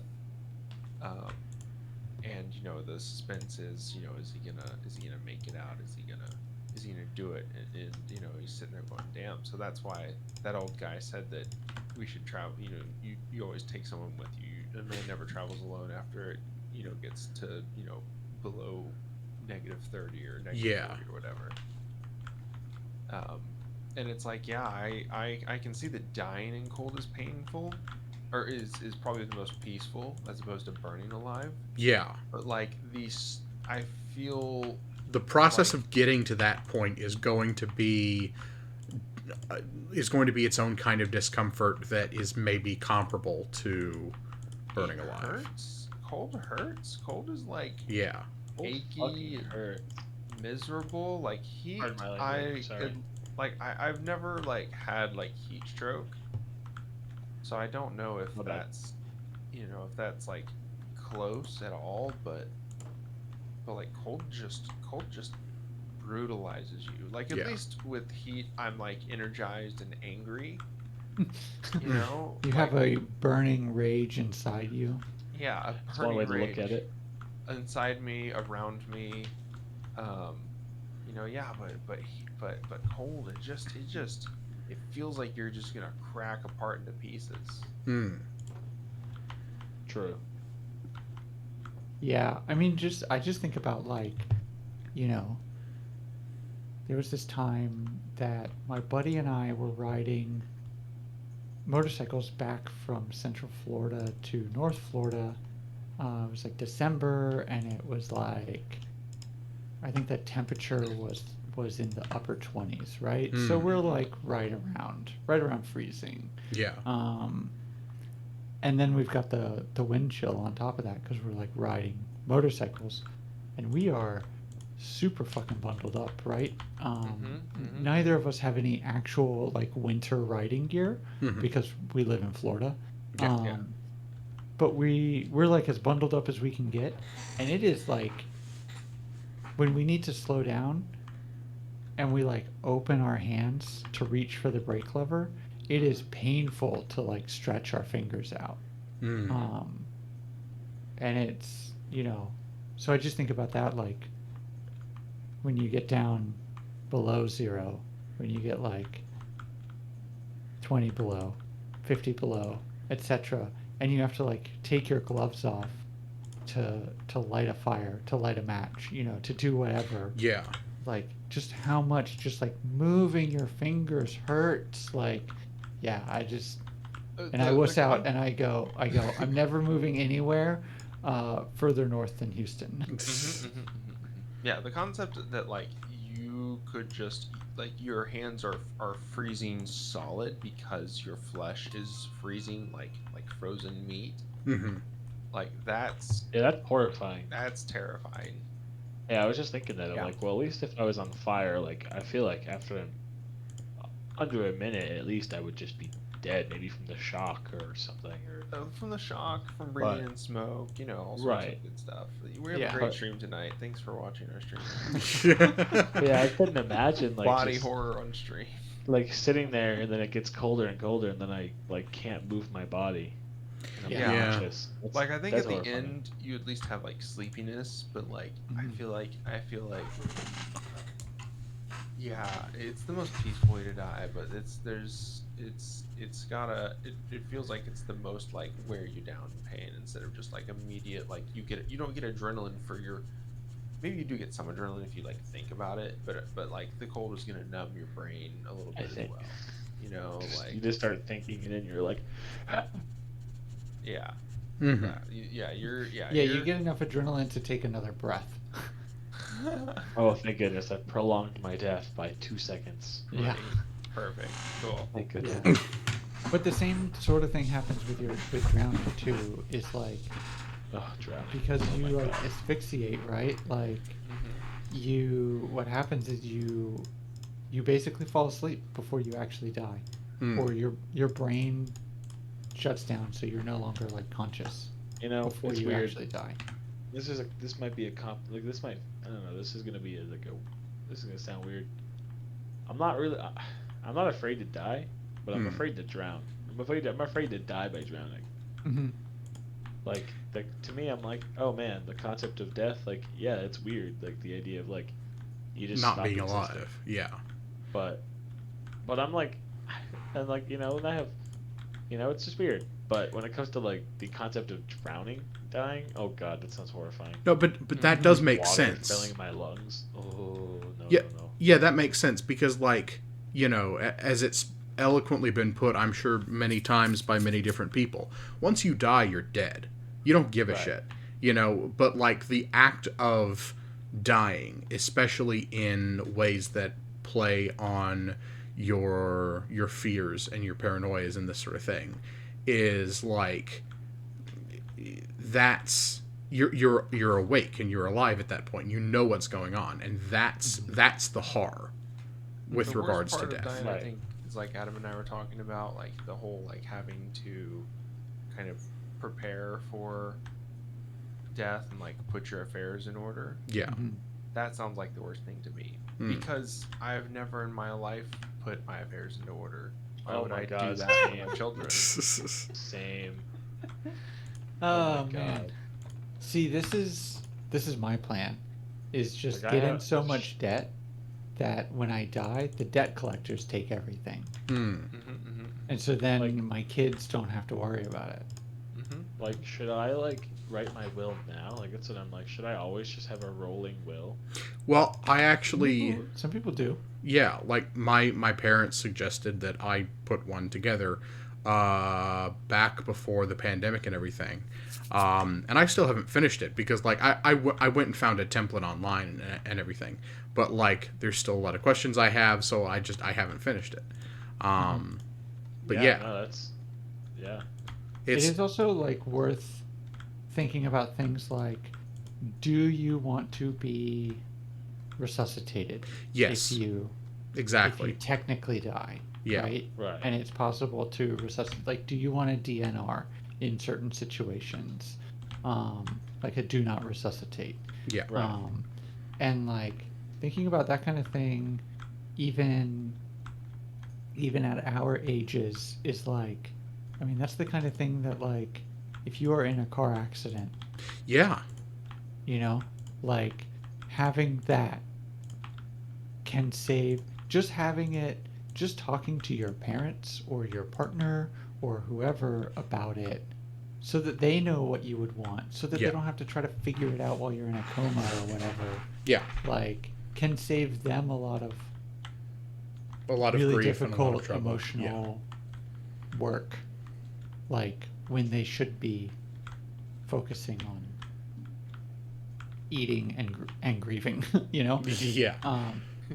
Eat, grieve, repeat. Yeah. Oh god. Yeah, don't shower, because if you shower, you might find somebody else who wants to spend time with you. And by golly, if I'm gone, I want my partner to be as smelly as possible so that nobody else wants to date her. He's already stinky. Why has she got to be more stinky? Solid plan. Yep. No, I but see no flaw.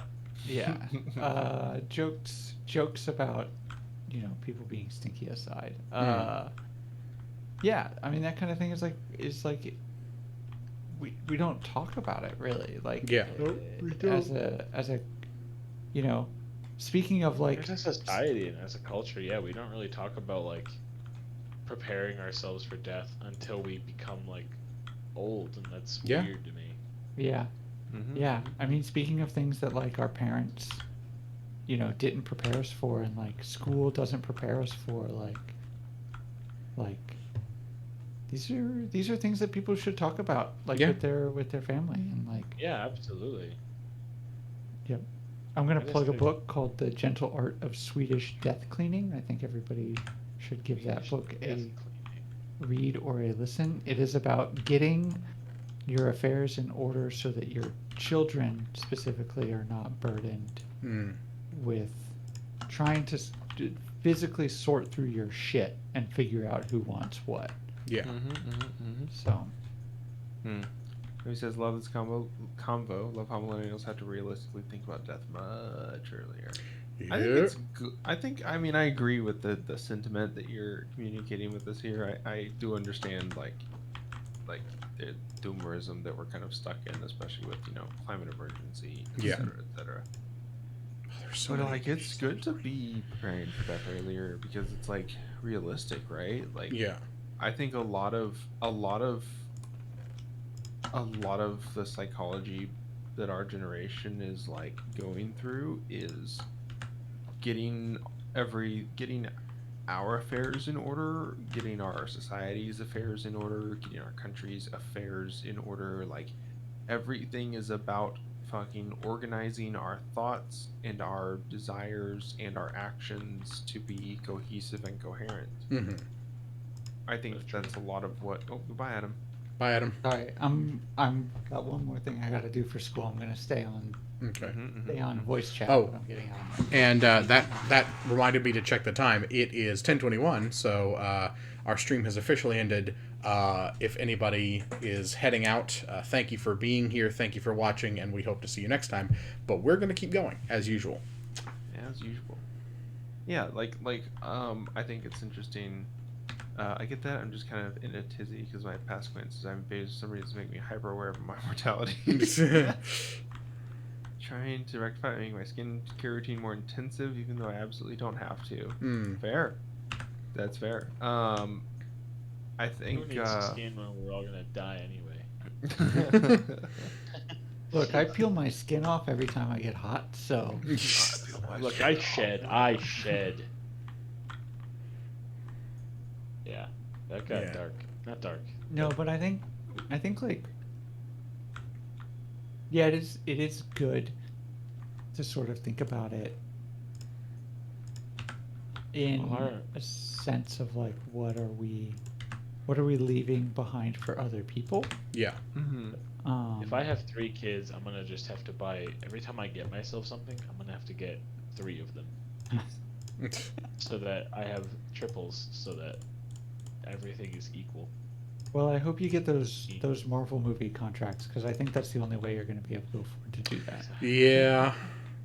Especially Well, then- or college we just live- educations. we just go live in the woods. Well, that's an option. I got myself 3 beetles to eat for dinner.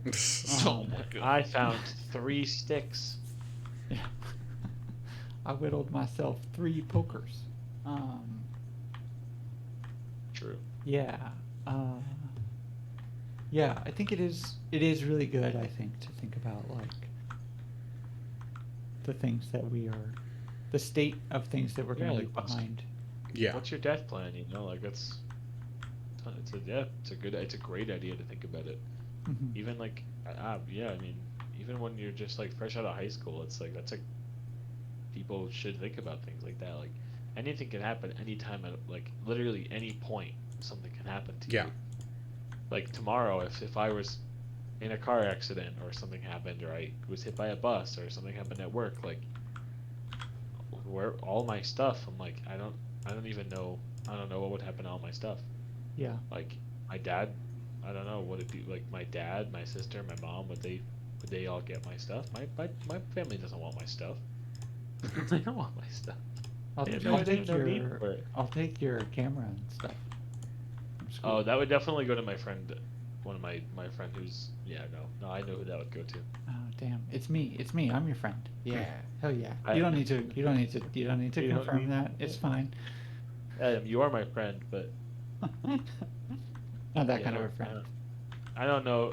No one knows. No one knows. None of the people taking care of my stuff would, like, like I've mentioned you in conversation. I'd be like, oh yeah, it's cool for, my friend Adam, but no one's gonna know how to contact you. They're gonna go, I don't know. That's I specifically, I do something that's kind of weird that y'all may not do. I don't have Go any on. of my contacts as like mom, dad. I have their like legal names. Mm-hmm. Okay. Because if my contact list gets like leaked, in my don't wanna- phone, oh, they I see, can't I data see. scrape my relationships. Right. Okay. So that's like, specific to, my kind of, little weird things that I do because telemarketing is a scourge on society. Sure. Yeah, I do the same thing. Oh my god, yeah. But yeah, like that's like yeah, who are they gonna call? They're gonna call hopefully, one of the first 2 people on my freaking like favorites contacts list. Mhm. Which you actually just like manipulate them, and you actually just save other telemarketers as your favorites, so that they're like, oh, I'm gonna call this person because they're on your favorites list, and it's just another telemarketer. I love all the telemarketer calls that like I just let them go to voicemail, like whatever. But the voicemails are always like, "This is your last chance. If you don't call us back," and I'm just like, "Please, dear God, let this be my last chance." Oh my god, 30 I get years those all the later. time. This is your last chance. Yeah. Like I have one that's like, I don't even know. I have no idea what it could be about, but I keep getting a phone call that's like, oh, like if you don't answer, if you don't call us back and confirm your address, this document's going to be shipped out to your house, and we really should confirm your address with you before we ship the document out. And I'm like, well, you must already have my address. Yeah. Like. Either that, or you're just trying to get me to give it to you. Yeah. Right. So I just keep deleting those voicemails. I'm like, nah, I have no interest in this. Like, Yeah. stop. Yeah, will you confirm the address that you're sending that to for me? Yeah, and by the way, we can't while you're release doing it so- for security. Well, I can't tell you for security purposes either. So, Yeah. Right. do you want to send it to my exactly. email? Do you have my email on file? Cool, just send it Right. there. Thanks. Like you had my phone number and now you're like, yeah, and it's like, yeah, I don't know. They're like, oh, while you're at it, do you want my social security number? Yeah. Literally. Like, I mean, they might say yes. They might go like, "Yeah, actually, Oh we'll yeah, take that." actually, that'd be great. I'm like, oh, okay. I want a thing, and I don't know how possible this is, but I want to be able to set up some sort of like call forwarding system where like I can selectively forward just the telemarketer calls and just the robocalls to fucking whoever my senator and like congressperson Oh yeah, yeah, are, yeah, yeah. so that like every single time I get one, I just send it to them. Yeah. And like, because the only way that we're going to get any actual laws about it that then get enforced, there are some laws about it. I am technically on the do not call list, Yeah. but I get them all anyways. Oh And yeah. part of the reason that that happens is because various websites that you sign up for, buried in the terms of service, say that they will sell various parts of your contact information to marketing partners. Yeah. And those marketing partners is just like literally anybody who wants to pay them money for Yeah. phone numbers. Absolutely. But the only way we're going to get any actual laws passed is if the lawmakers are inundated on their personal cell phones with annoying calls. Yeah. And I know Or that they get them. inconvenience. Yeah, I know that they get them, but I want them to get all of the ones that their constituents get too. Yeah. I was recently thinking about how messed up telemarketing is, but also like how messed up and how stupid that I think that like the whole debt collection industry is. Oh yeah. Mhm. Like when they call you and they're like aggressive about it and they're like, oh, we're gonna threaten you and we're gonna threaten to take you to court and all this stuff, and I'm like, listen, I know that you bought this debt for like pennies on the dollar and no one told you to do that. You did Mhm. that, and now you're trying to make a buck out of me and get paid, but like, why are you being so threatening about it? You're not Yeah. making me. You're not gonna scare me.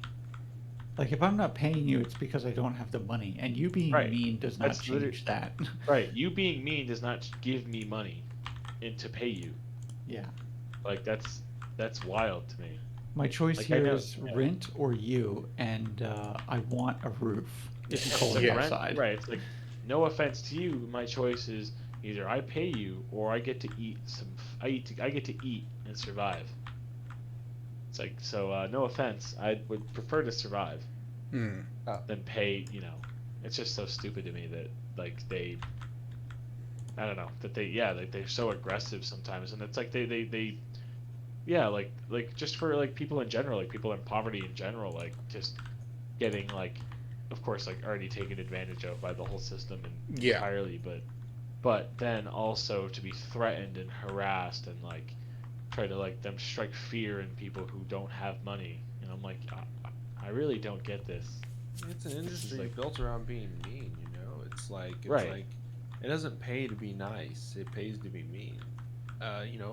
Which maybe throw back to our conversation about why the fuck did our parents teach us to not value our own labor.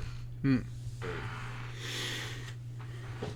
Okay, so what were the requirements for the offices? How many offices do we need to have for the town hall? City Hall? City Hall needs to have at least 2 offices. Okay, well now we have 3. One big one and 2 small ones. So Sweet. I think the rest of Ministry this of chicken breeding. the rest of this floor could probably be like a meeting room or a presentation area.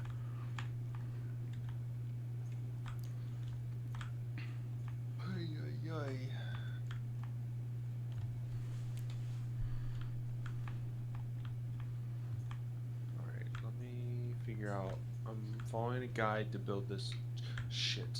That scared the piss out of me. Holy shit. Why was there just a creeper behind me? What the heck?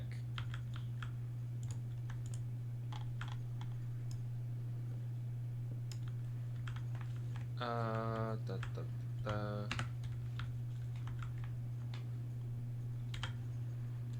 Oh man, I don't even know what to say about this discussion post thing. Hmm? How do you think photography as an art form has impacted the world today? I don't even. Oh God. I don't Oh, even know. let me read to you what bullshit I wrote. Okay. that was one of the things I definitely just wrote what was in my head at the moment. It hasn't done. All right, I wrote. I think photography has impacted our world a great amount. I have such a love for photography as a means of storytelling. There is just so much that you can do and say with an image. They help visualize exactly what the author or creator or photographer wanted the audience to see. It's very bland. What I wrote Yeah. was very basic. And But- I guarantee you I'm going to get 100 on it. Yeah, exactly. Like, yeah. As long as it When gets you I- the grade, like it doesn't need to be Right. actually good. When I read things that are like, oh, when you're doing your journal entry or your journal prompt, and they're like, must be at least 3 sentences. I'm like, Yeah. that's the bar? That's the bar? Yeah. Yeah. Like, There's some aspects, and I don't. Sorry, go ahead and finish. What you were no, saying. I'm done. I was just gonna say there have been some aspects to this program that like I have to remind myself this is intended for 18-year-olds. Mm. Right. This is intended for people who like that one guy who was in your server who was like I don't want to learn how to write an email. I don't want to Oh my learn god. grammar. Don't even I get me just- started on that fucking I guy. just want to draw. Hmm. Don't even I get just me want to be an freaking animator. started. Yeah. And then like was like, oh, I'm gonna use like bots and like websites that are gonna write my things for me. Like instead of doing or reading the article and writing notes on the article, I'm gonna have this program that's gonna read the article for me and then give me cliff notes. And I'm like, it's not even that long of an article. It's only like You do realize you have to learn everything. You have to be able to read and comprehend everything that teaches you how to program that, right? well right. So they just found a website Using that like did a- it for them. Yeah. But Yeah. but then I went off on this whole tangent about like how the industries that we're all going into are not going to be are easy. They're going to be competitive, highly competitive. And if Mhm. this is how people are going to act, and this is the kind of way that they're going to do their schoolwork, then they're not cut out for the type of industry that they're trying to be in. Mm-hmm. I'm like, you're not going to just find a job somewhere right off the bat when you graduate from this degree program as an animator somewhere with a full-time job. Like, you're going to have to do freelance work for a while, probably. And you're not going to be able to just be like, yeah, you're not going to jump into something and you can't just have a program do all your work for you.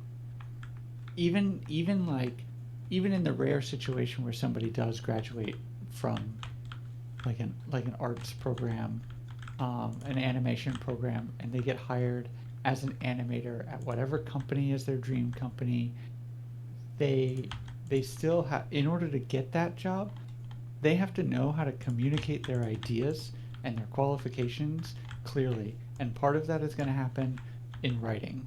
Like, whether it's writing the email to the hiring manager to be like, yo, this is why I'm a good fit for your company, or whether it's writing your resume, or whether it's sitting in an interview, talking yourself up, and selling people on your ideas once you're actually working as an animator. Like the whole job is about being able to communicate ideas clearly, like whether you are drawing or the camera operator or whatever. You have to be able to, like, in writing and verbally, you have to be able to communicate your ideas to other people and understand the ideas that other people are communicating to you. That's it. I mean, that's every fucking job, right? Having the ability to communicate ideas to other people is a adult human being skill that you will have to have. You cannot be a weirdo animator, programmer person who doesn't interact with other people ever and wants to be the edgy weird character from a TV show. Like, Yeah. you're gonna have to. You're very normal.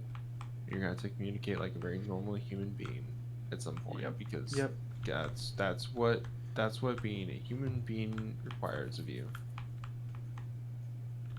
Yeah.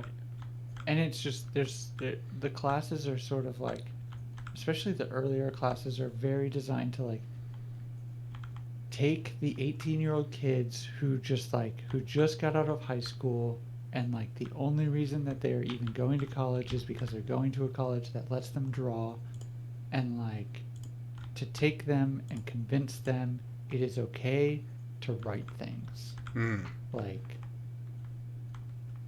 and I have to remind myself of that sometimes with some of these, like Christopher said, like the assignments where the rubric is write at least 3 sentences. Yeah. Please, please, please make them complete sentences with correct capitalization. Oh my god, yeah. Like it was like I don't ever want to shit on someone else's schoolwork, but like reading we were like, "Oh, yeah, like we can help you. We can give you a couple of pointers." And then they sent us their entire like what they wrote, and it was the most like it was the hardest thing that I've ever read. Mm-hmm. Hard, was like like- it was badass, just- and it was like Yeah, like hard as if it was like yeah, it was so cool. It was just really Um, graphic. There were lots of descriptions of guts.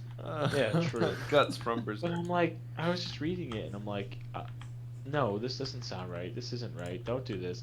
And then I'm like, what am I doing? Like, I shouldn't be. I was just like, this is not what we meant. We didn't mean we'll do it for you. We meant I'll give you some pointers, Yeah. or like put you in the right direction. Like, we're not gonna do this for you. Mm-hmm. But yeah, It then was. they were Are like, you in the server where, or was that the creative writing server where somebody came in and they were like, "Hey, somebody needs help on their English assignment. Does anybody here want to help them?" And I was like, specifically, what are they looking for help on? And they were like, I don't know. They're just saying that they need help with this assignment. And I was like, that sounds like they're looking for somebody to write the assignment for them. Like, I would bail. Right. Mm. Like, if you're Yeah, not like, I need somebody to read this over and make sure my grammar is good, or like my argument makes sense, or whatever. Like, yeah, I don't know. yeah, I felt so bad too, because like that, it seemed like that kid was going through a lot, and then also Yeah. like, yeah, and like, then there was all the stuff about like even being able to go to the school or like wanting to go to the school and like pressure and all that stuff, and then feeling like really sad, and I was like, oh, I feel really bad, but then also kept saying like really like depressing things, and like we would try to help and offer words of encouragement, and we were all basically told that we couldn't do anything for them, and they just kept doing it, and so we were like, I felt bad playing like almost like not playing like putting I remember like when we all put our foot down, like I felt kind of bad, but Yeah. it needed to happen. Like Yeah. I just couldn't keep going onto the server and like reading all these like self-hateful messages and like all these these they bummed me out. Yeah. I haven't had to interact with someone like that in a long time, so I've forgotten what it's like. But Yeah. no, I know what you're talking about. I've seen that like before. Oh, yeah. It's just And then on top of that, like then them also being like, "Oh, can you help me? Can you guys help me with my schoolwork or help me do this? Or I'm just gonna do this and I'm just gonna cheat because, like, it's gonna get me. It's got me this far, and I'm, and like basically openly admitted to like cheating in math and like stuff like that. And we were like, they were like, that's when we got to the point where we were like, our goal was to make this like a school sanctioned server if that was ever a thing that could happen. So like I'm like, you shouldn't cheat. I was like, and I'm telling you that student to student, peer to peer.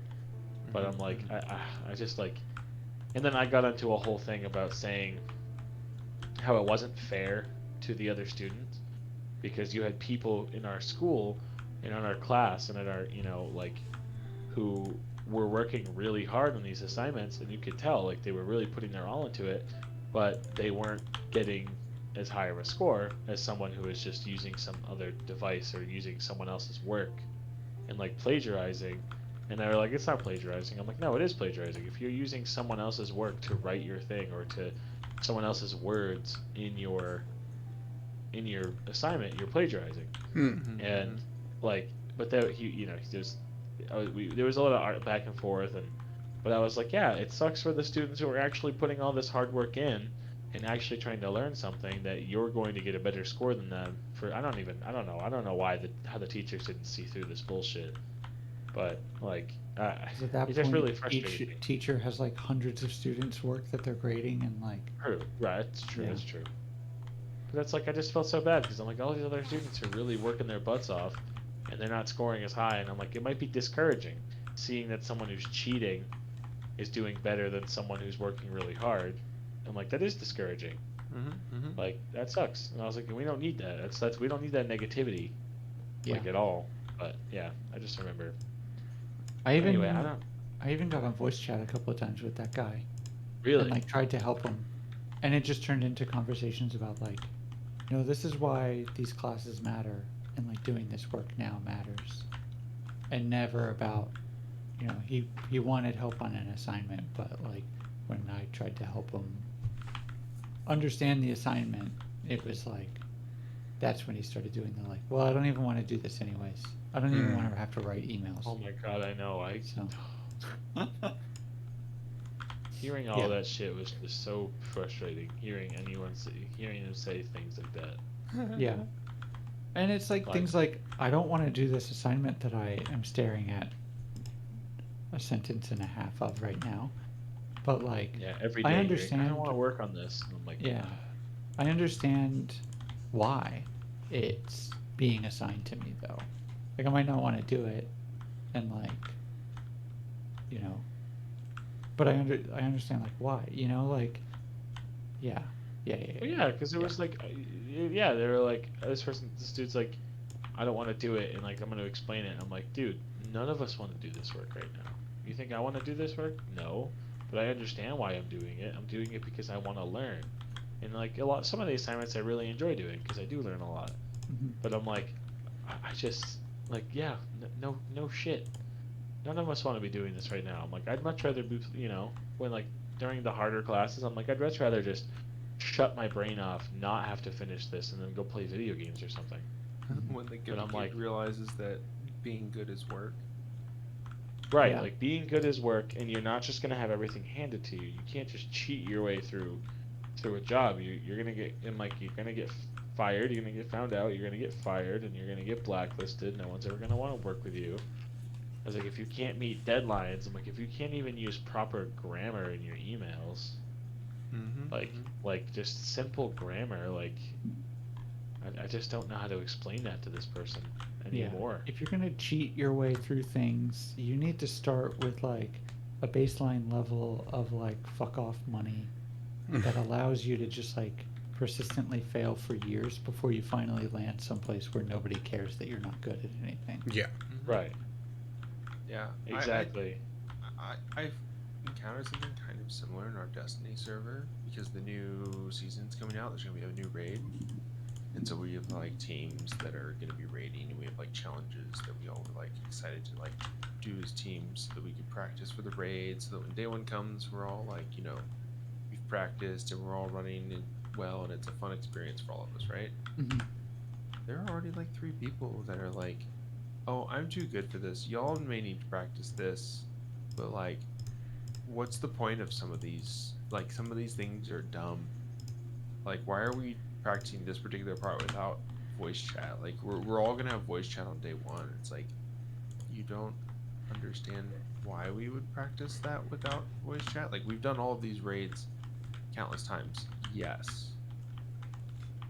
Any amount of changing up what we do and any amount of changing the weapons that we're using and getting us off of like optimal strategies is going to improve the way we approach these things. Mhm. Like, sure, fine, you don't think you need it, whatever. That means you definitely need it, but look, we're not gonna get into that. like yeah, like if your first response to this is I'm too good for this, you're not too good for it. Yeah. Right. And like a lot of times, like I don't know what it is. I would love to have it explained to me because I think there's an amount of like it needs to be proven to them that they're not good. But like what's proving to them that they're not good is not like crushing these challenges immediately first try, right? Like when something is a little bit challenging, when it's not like something that they're crushing immediately or it like Mhm. frustrates them, that's a sign that they need to keep doing it to improve. Right. Like if writing emails frustrates you, you need to write a lot more emails. Mm-hmm. Because guess what? Any job is. I don't care. Emails. Mostly emails. Yeah. Yeah, I don't care what kind of job you have that's like fully like skill based or fully like you just sit around all day and think about what the best implementation is and then you tell someone else to do it. You don't even have to put your hands on something. That's emails. If Yeah. your job is being told how and what to implement by someone else and all you do all day is do the actual implementation with your hands and that's all you do, that's emails. Pal. Hate to break it to you. Society runs on emails. I thought it ran on Duncan. No, Dad's sure. run on Duncan. Oh, that's right. Sorry. Yeah. I get this Yeah. confused a lot. Yeah. I had a coworker, and her favorite mug that she carried around at work was "This Dad runs on Duncan." Oh my gosh, that's very good. It was great. Love that. She was a very, very bubbly young woman. So yeah, it was like a giant 32-ounce. Oh yeah. Oh yeah. Oh hell yeah. Yeah.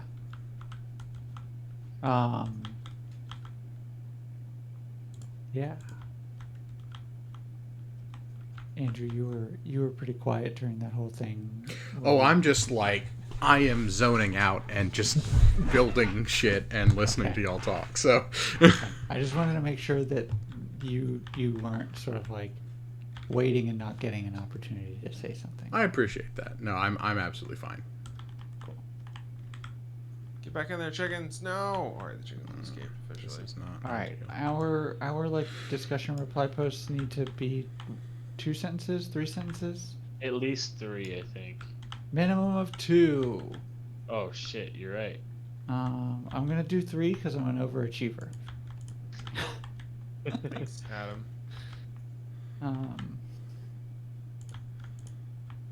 I'm 45 years old and I'm taking this college class with 16-year-olds and I'm better than them. That's right. I'm not 45. When you put it that way. I'm 44. Holy shit, 44? that's so Thanks. fucking funny.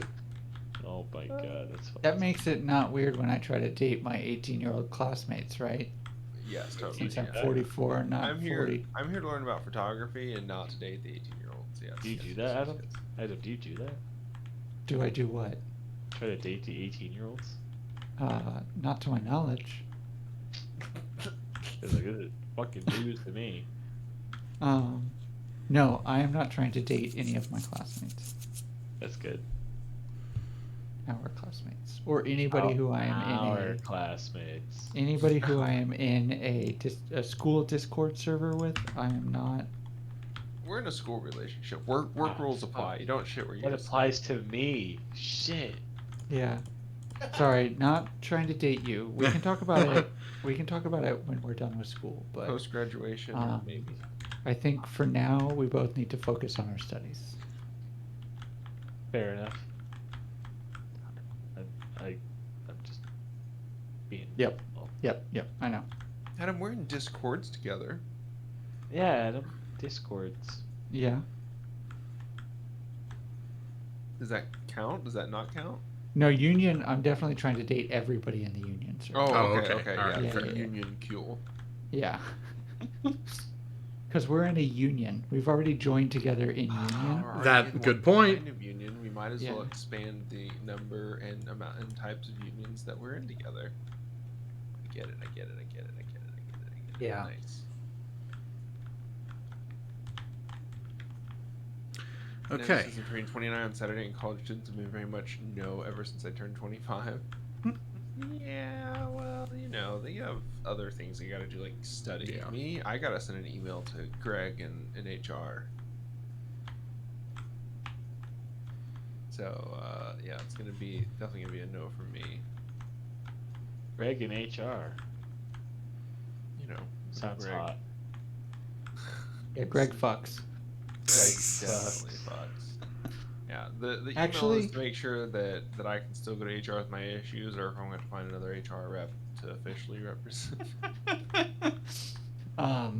Yeah, I will say though that like you know, because of the nature of it being an online, well, because of the nature of many of the programs that the college offers being online, there are students of all ages Mhm. in the Discord servers. I have a friend. I think she is 40 or 41. Um, so yeah, a wide range of ages Yeah. represented, um, and also therefore a wide range of sort of like maturity at handling various difficulties. Yeah.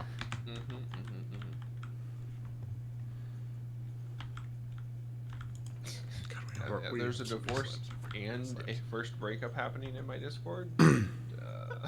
Wow. That kind of Like situation. like actually there is. No, no, Oh, but okay. Oh, like okay, yeah, I was that kind of disparity. yeah.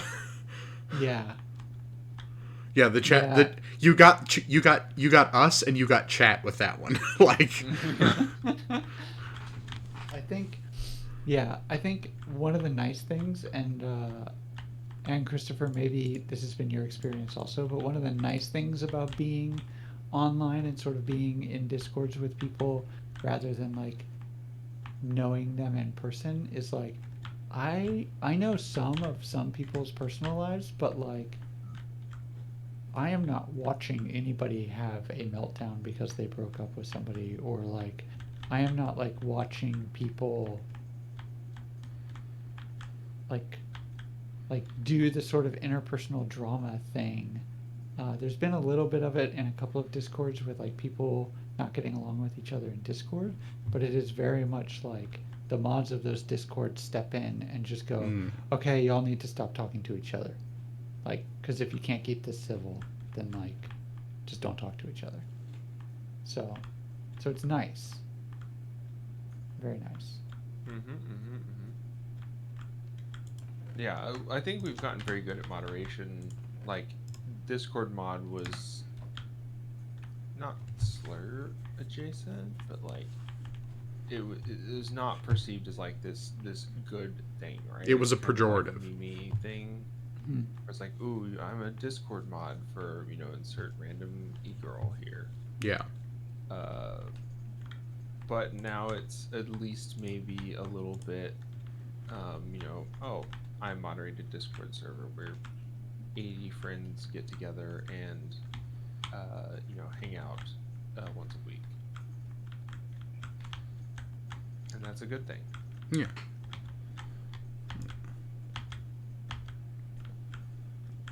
Ethics and It is a good Discord thing. journalism. Jorge says, I'm just thinking about how much pressure it is for people to make themselves a career. When I was in college, it was wild seeing this, like 20-year-olds pushing themselves to the brink of exhaustion for jobs from companies that don't care about them. Yep. Nevi got depressed and dropped out of community college when they realized they're doing the exact same thing. Jorge works in social media communications, and it's not somewhere I want to be long term. I just want to organize my community. I don't want to add value for some nonprofit. Nonprofits are surprisingly bad to work for. Oh yeah. Yeah. So I hear. I mean, I am like there is a job opening. Specifically, your nonprofit. Yeah, like there's a job opening for board operator / like operations like assistant or something, and like I at KPFT at the radio station that my show broadcasts on, and being a volunteer who has a show, I have worked with like the handful of staff that the station has had, and like I know that the foundation, like the station runs those people ragged, and I'm sure that the wider foundation does as well. But so far, like the station has just had like, 3 or 4 people who have been in charge of entire departments and have had nobody under them.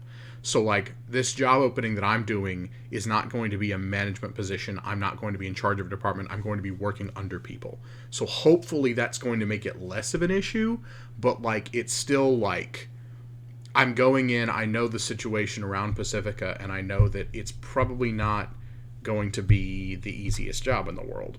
And it's maybe going to be like exhausting and shit. But, I would rather work for a broadcaster that's not just trying to, see that's not just chasing profit. You know what I mean? Like, that's at least got some kind of mission to help the community. Yeah. Yeah. Yeah, and I think that's good to work towards, but like what I saw, because I was homeschooled, grew up in Texas in homeschool circles with like these like overachiever kids. Yeah. All of them by the time we were 20, I was 20, 21, 22, I was drinking like uh plastic bottle coconut rum like every weekend. Yeah. And like, Ooh, you were hardcore. oh wow, it was so fucking cool, bro. Um, yeah, it was nasty. I don't know how it explains the heartburn.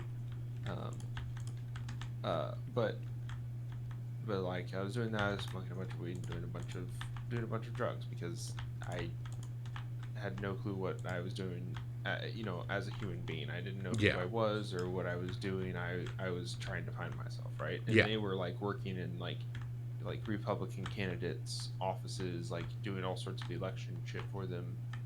And then we all turned 23, 24, 25, and suddenly like their candidate didn't make the ballot, and Yeah.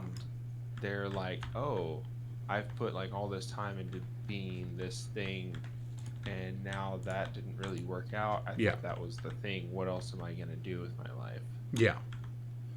And The Democrats solved that problem by making Act Blue.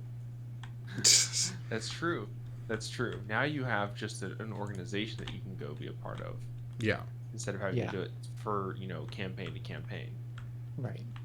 Well, and also, yeah, we can. This is probably a thing for a whole separate stream, but like, Act Blue contracts various aspects of their outreach Mm. to all of these smaller companies, and all of the smaller companies, they sort of all change out every year or two, because what happens is a staffer for a major campaign, when that campaign is over, they don't become a staffer for the politician, or if the campaign winds up losing, they don't have a job, so they start a company that Yeah. just does emails. They just do email campaigns for other Democratic campaigns. Yeah. And then Act Blue contracts with that company, and that company becomes staffed with a bunch of other campaign staffers who all just work at that company until the person who runs it gets hired to do, the next Hillary Clinton campaign. Yeah. And then that company dissolves and another one forms in its place. It's a very good way to keep all of your sort of like mid-level campaign staffers employed Mm. when there aren't campaigns to work on. Like when they specifically have not been hired to work on campaigns. And those email campaigns are really fucking cringe. So they They're should be ashamed super of bad. themselves. Yeah, they should be ashamed of themselves. But also what it means is that like when you get one of those emails, it says it's an Act Blue thing. Mm-hmm. Mm-hmm. But when you reach out to Act Blue is like, well, we don't actually run the email blast portion of it. We don't manage the list. We just host. We're just accepting the money. That's all we do. Yeah. Accept the And- money. Oh, me. I just Yeah. accept the money. Yeah. And they're like, that's run by, like Dem Email Blast Yeah. Incorporated or whatever. And so then you're like, oh, okay, well, let me go look up that company. And they have a website that just says like, oh, this is such and such company, email blast We love our community. marketing, and then like supporting Democratic candidates Yeah. all over the country or whatever. And then like, but there's no contact info because they only exist to serve Act Blue campaigns, Yeah. and there's like no way to contact them. So there's no way to sort of be like, and the email address that you get sent emails from it's just an empty thing. It just like bounces back, right? Yeah. So there's no way to contact them directly and say, take me off your fucking list. Take me off your fucking list before I show up at your offices and destroy your servers. Can I say that on Twitch? Is that okay? Yeah. I'm not actually going to do it. I'm poor. I cannot afford to go to DC. Valid. Before I hack you. Yeah, I don't know how to do that. So, well. before I find a friend who knows how to do hacking stuff, then they do. Say hello to my little friend. He's going to hack you so hard. But the Republicans surprisingly do not have that system. Like, what the Republicans have are think tanks. Yes. Which are more effective at getting policies passed. Yeah. And the Democrats just have this like campaign funding infrastructure that keeps all of their people employed, and also Act Blue. Anybody can start a campaign on Act Blue. Yeah. So Andrew, let's say that you are running for mayor of Houston. Yeah. And I go on Act Blue. I can start a campaign to collect donations for you for mayor of Houston, even though I have zero association with your actual campaign. Oh, and then see. Act Blue starts collecting donations for you, and then Act Blue contacts your campaign and says, hey, we've got all this money for you. Yeah. And your campaign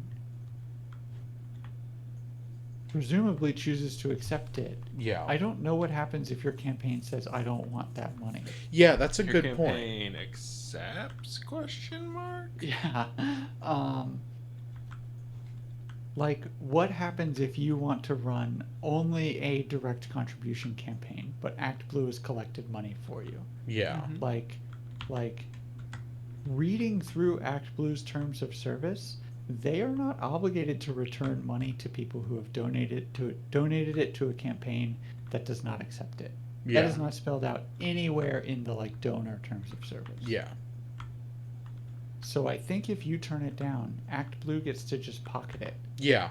That's probably what they do, because like it is, after all, still a profit-making venture, because everything the Democrats do is a profit-making venture. Yeah. I bet. How much are you gonna bet that their algorithm is tuned to like show people campaigns that have people more campaigns that are not accepting their funds than ones that are? Yeah. Yeah. I would take the over on that. I would take the over on that any day. Nevi says, I don't understand how I managed to make it this far without substances. Good for you. You get 20 doses, I guess that's fine. Yeah, you get a face like mine whenever you do drugs. I have also Somebody better say that I'm beautiful. Substances. Zach, I think you're looking very protagonist today. So. Thank you. Thank you. Finally, it has returned.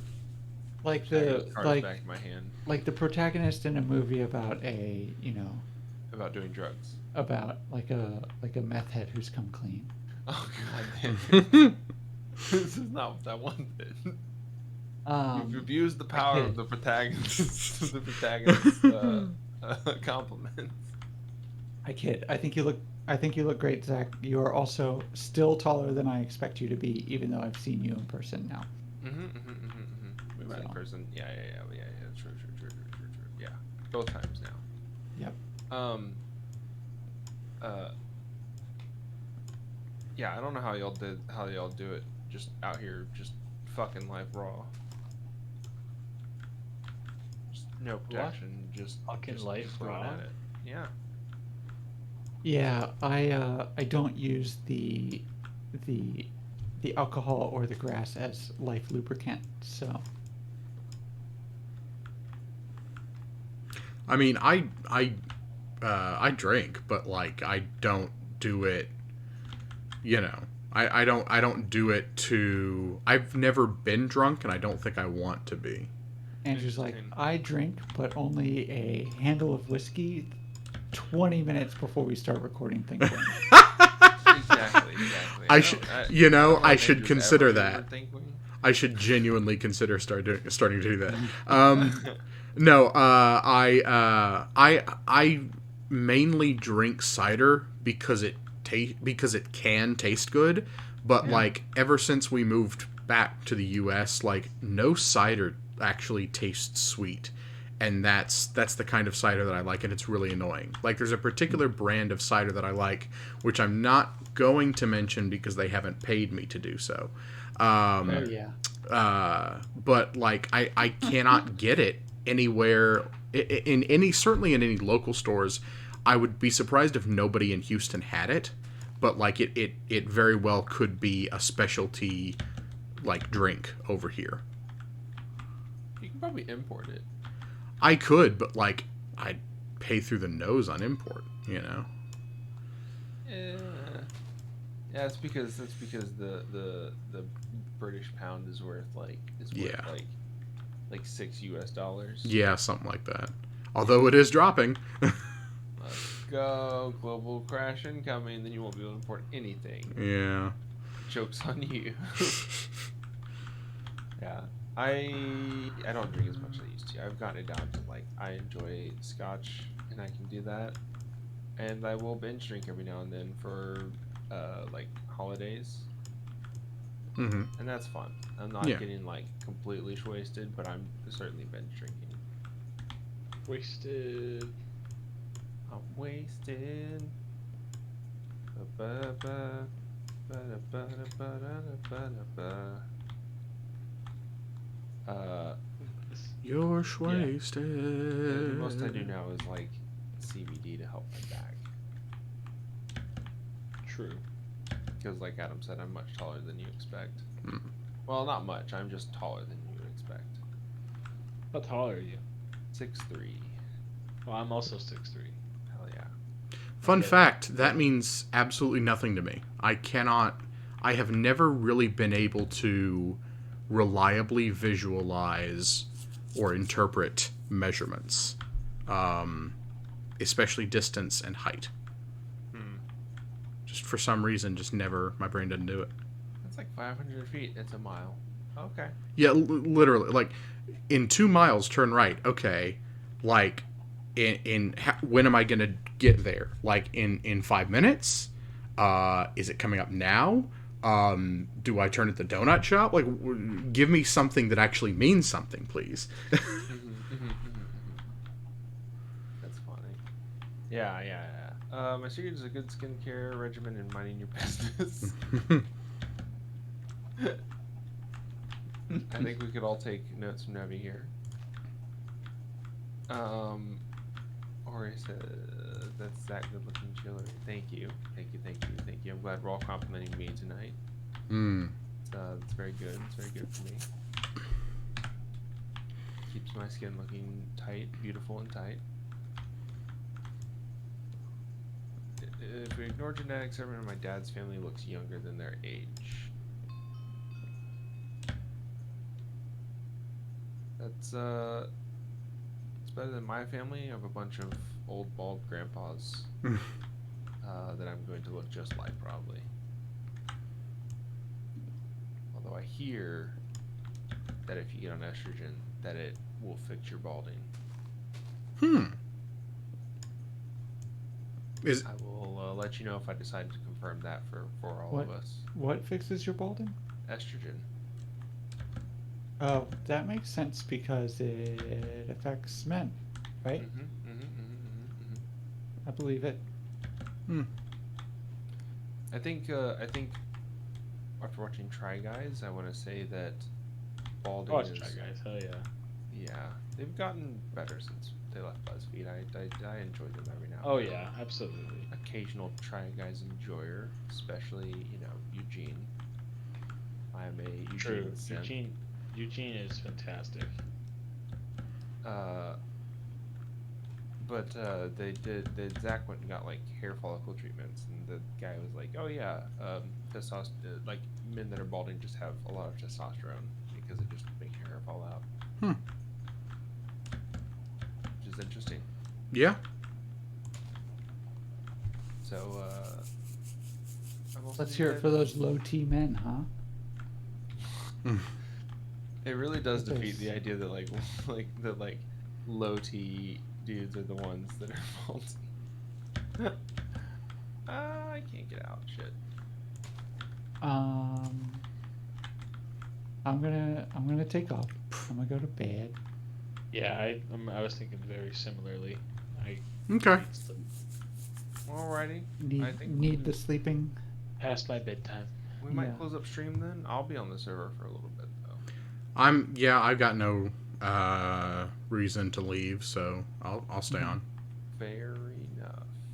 Well- Alice asked me about an hour ago if we were going to be going for much longer, and I said probably an hour or two. So I Hmm. don't know if she's going to pop in or not, but Okay. Very cool. Very cool. I've kind of left the chicken farm to see if it'll go. I think we have everything we need. Do we have everything we need for the next level? What was the last thing we needed? so we still need to do the we still need complete leather armor sets in all of the houses. Okay. There are boots and pants in all of the houses. There are helmets in the first 16 houses. All of the houses are numbered now. And we need chest pieces in all of them. Okay. So if y'all want to work on breeding cows and making some leather armor, that'd be cool. Yeah. But There's only something I can do this week as well. okay. If I'm on, I'll just have to pop over and breed cows and keep going. Let's see. 5 additional automated farm, producing 2 many crop. 2 additional community structures. We have those. A barracks. Wait. Yeah, because we're level 5, so to proceed from level 5, a barracks. Wait. No, we're level 4 still. Yeah. Mine shafts, 3 additional houses, automated wheat farm producing 10 of any crop other than wheat, that's fine. 2 additional community structures, 2 different towers, a seaport with 1 pier and boat. We have a port. Yep. Or stable with at least 1 horse, a city hall, front door, large meeting room, town treasury, town armory, at least 2 offices, at least 2 floors, pass between city hall and community structure. We have that. Okay. So it's the stuff for the city hall: bucket, compass, clock, fishing rod, hoe, shovel, axe, pickaxe. Armory has 1 iron sword per player, crossbow, 32 arrows, iron armor. With chest plate, leggings, boots. Yeah. Okay. Leather armor on an armor stand, 15 items available, food, 5 lanterns, stack of cobblestone, stack of planks, or 1 long. Okay. That's Speaking easy. of cobblestone, I'm gonna cobble my way out of this. There you go. Mhm. Oh, Nice. we don't have an Smooth. automated wheat farm. That's what I need to make. Alright, I made the automated chicken farm, but I'll figure out an automated wheat farm situation. And then I'll build Sweet. that next stream. All right. Y'all be good. Alright. Good to Christopher and I are heading out. See you Y'all later. Come back Have- next week and play with us. Yeah. All right. Yeah, absolutely. Have a wonderful night and have a wonderful stream. Thank Bye. you. Thanks very much. See you later. Bye. Andrew, have you seen my my water wheel yet? I have not, I don't think. Hang on. I am Good night, adding. Nebby. Thanks for hanging out. Yeah, see you later. Have a good night. Come back. Come play Minecraft. Oh, Nebby, if you can play on Switch now, because this is fully Bedrock compatible. Bedrock and Java compatible. I think Jorge, I was trying to talk you into getting Minecraft as well, Jorge. So you can come play with us, because that would be fun.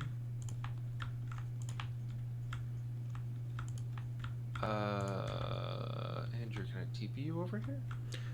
Yeah. Okay, very cool. Good night. TP.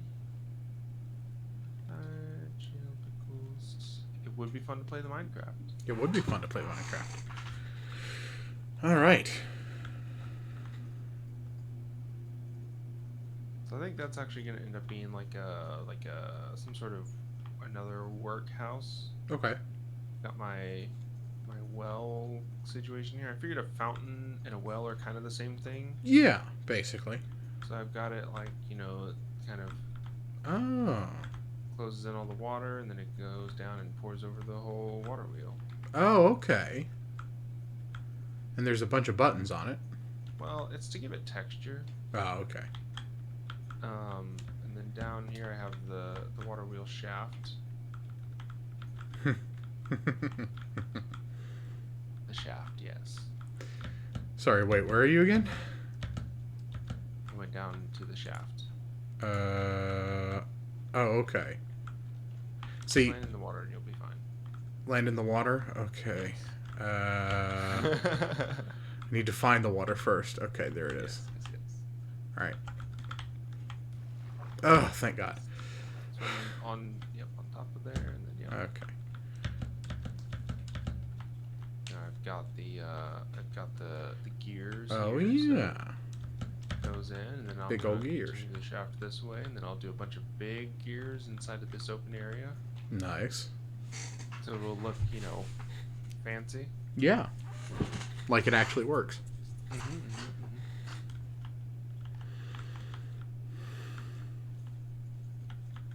Get ready, quick. It's a lot of iron. Yep. Very sad, but sacrifices I must make will be worth it in the end.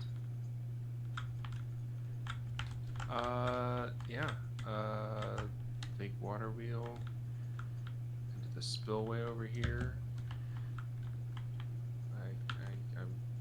I want this to look like, you see how these bottom pieces right here all are waterlogged? Yeah. I want the rest of it to kind of look like that, but every time I keep stacking them, it kind of takes away the water. So I'm not certain how to make it look good, Yeah. but we'll get there eventually. And now we have the water spillway out here. Cool. Um, Are you gonna hook this up to like a river?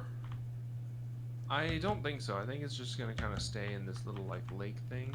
Okay. Maybe I'll have it spill down and out over the side, but that's for future me. Yeah. That's a problem for future Zach. That's a problem for future Zach. Maybe I'll deepen the lake a little bit and make it go under the city or something. If I have if I have something really deep and I can have big windows into it, so you can see the whole reservoir situation. Yeah. But yeah, we'll see. We'll see about that later. Cool. Yeah. I think that's all that I've worked on since. Okay. Yeah, I like how your city is way bigger and more impressive than Obsidian Isle, despite the fact that it's just been you. I have to play more, and I want to be able to play this with everyone, but I have to play more to keep my brain stimulated by the Minecraft enough Fair. to keep working on this project, right? Yeah, fair. So yeah, I like to play it. We do D&D for 4 or 5 hours every Friday night. I play it during D&D. Okay. It's kind of mindless, and I can just kind of farm a resource. Sure. Then I do it, Saturday and Sunday nights, or if I'm playing Overwatch on a night. Yeah. I'll dual screen Minecraft and Overwatch. I'll stay there and just be logged in to Minecraft while playing Overwatch, and then between rounds I'll run around in Minecraft. Okay. So it's kind of just my any downtime. Yeah. Any downtime is enough time. Or hey, I have no Switch. I brought my brother's Switch. Seldomly, I need to get my own Switch. You do need to get your own Switch. Or hey, this is a travesty. I'm very happy that that console stuff is good enough to play on servers like this, because this is how Dennis plays with this. But or hey, we'll have to figure out how to get you a Switch. Who's do you remember whose house this is? The Wizard Tower kind of thing? I think Adam said that they built a tower. Maybe it was Alice's, but I don't know. Okay. I mean, because whoever's it is, I love the architecture and I love the bridge, but the bridge is blocking one of the directions for boats to go through, so we're gonna have to raise that bridge, I think. True. I think it'd be fine to just raise the bridge. Yeah, but I kind of don't want to do it myself because I'm just like, I don't know exactly how the architecture works, and I'm afraid of screwing it up, and then it would be my fault. Whose tower was added to Isle Bay? Who's not who's?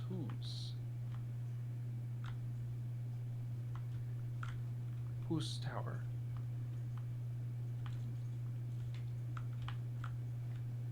I do like it as like a wizard tower situation. Oh, yeah. Oh, absolutely. I love this like little cut in the wall where the stairs are going up. Like it has the opposite stairs and it's like a little cut in the wall. Oh, I love yeah. that so much. I'm gonna add that to something that I'm building in mine, Mhm. just as like a doorway like feature. Yeah. Or, like a wall feature. Yeah. Like Oh, nothing shit. even behind it. Just have the wall do that because Mm. it looks so cool. Yeah, definitely. And it's like asymmetrical. Mm. It's really cool. I like that. Oh, do you want to see the new offices in the town hall? Yes, come show me Yes. around. Okay. So we have obviously the cafeteria over there, as we've seen before, but just, pointing out again. And then on the second floor, so there used to be a doorway right here, and this office used to be one big office. I've changed that so that this is sort of now a waiting room style area.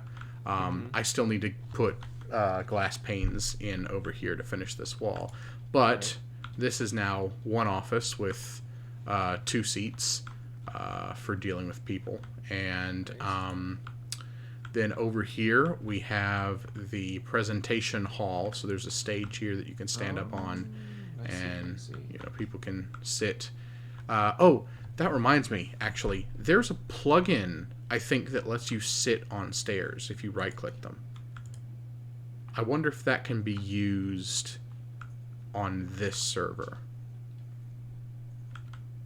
I forget what it's called, but I know I had it installed on a server I used to run. Allows players to sit in stairs. Interesting.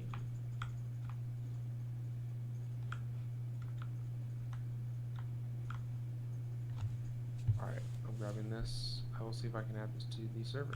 Cool. Excellent. Thank you.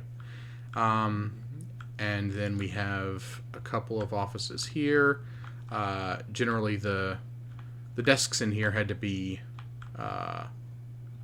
truncated to fit, but the single person side is for the employee or whoever to sit on, and then the double wide seat is for visitors to sit on. So yeah, we now have 3 offices up here for handling discussions, and Meetings. yeah. Let's go. And Now we giving have a third presentations. floor that we can build onto. We're slowly just building up to the top of the bell tower. Yeah. Yeah, if there's any like further requirements for the town hall, I mean, I suppose there's nothing necessarily stopping us from building more stuff underground, but it's just finding good places for everything and making sure we're not digging into our own facilities down there, like what happened when I did the flooring for the cafeteria. True. Yeah. Having to redo the ceiling elsewhere so that it Yeah. doesn't interfere. Yeah. Cool. What else have we worked on lately? Adam's just been putting items and stuff. I think we'll be able to move to the next stage as soon as we get that stuff filled out, and as soon as I have an automated wheat farm. I don't remember why I started the chicken farm. I remember I'd been working on the chicken farm for a little bit. I think with a wheat farm though, it just requires some pistons, so I'll be sure and go to the nether and make sure we have everything we need for all the pistons and stuff. Yeah.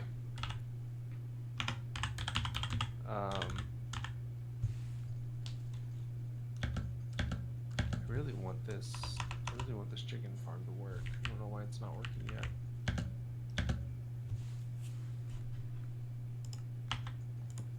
Why is it?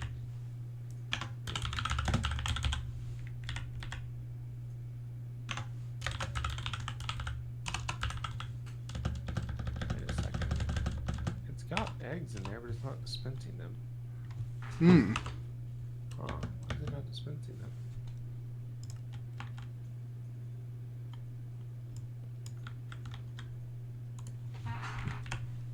Alright. I need to figure out why this isn't dispensing eggs. It should be dispensing eggs. It's comparing.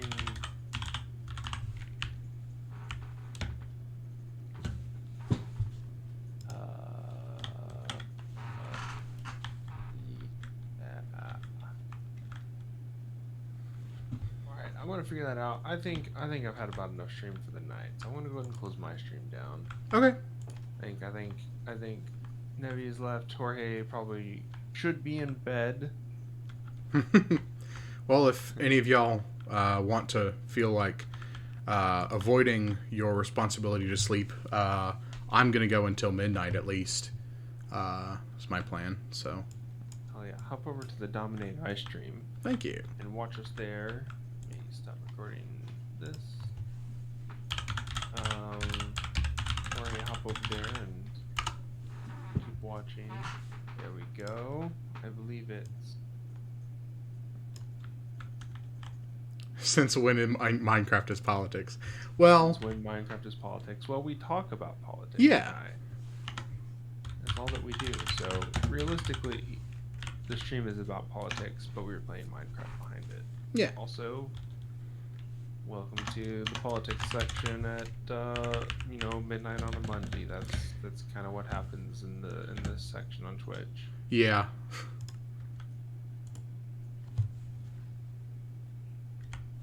How? Okay.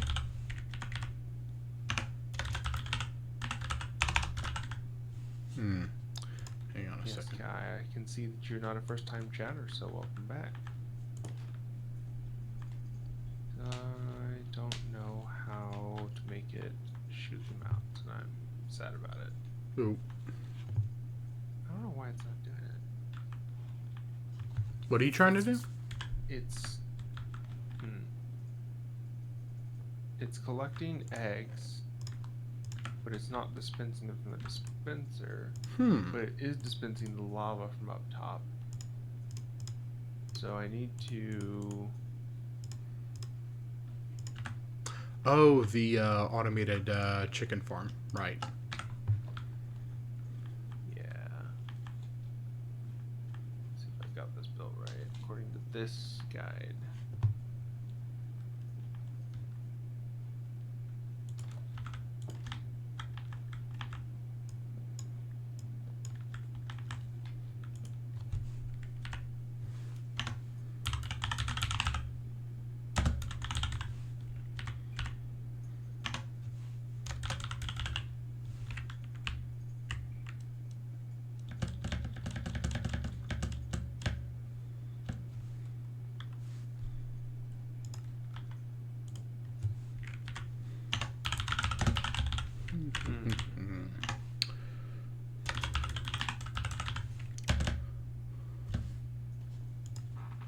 Too close. No, that looks right. That looks fine. So this is right.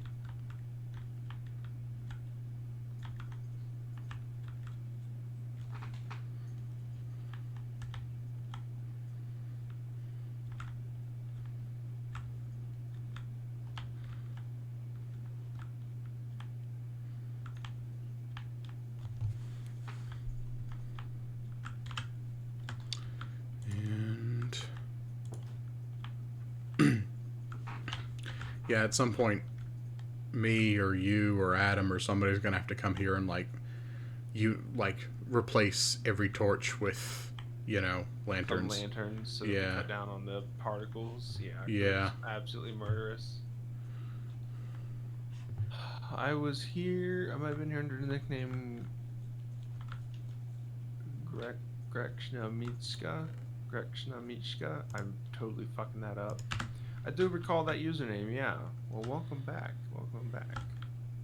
That it was quite the username, and we haven't been streaming for a little bit, so yeah, we're still doing the same Minecraft bullshit. Actually, let's see. Do I have a recipe I for wonder if I need to put. lantern? I feel like I need to put like. I don't have the lantern recipe. It's you grab an iron ingot and you turn it into iron bits, and then you put them all like 8 in a circle around a torch. Okay, gotcha. Okay. The subtle guitar music. Yeah, I'm listening to some Loyalty Freak acoustic, Jorge.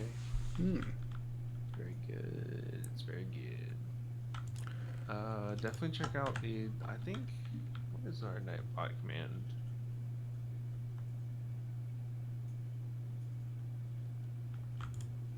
Let me see here.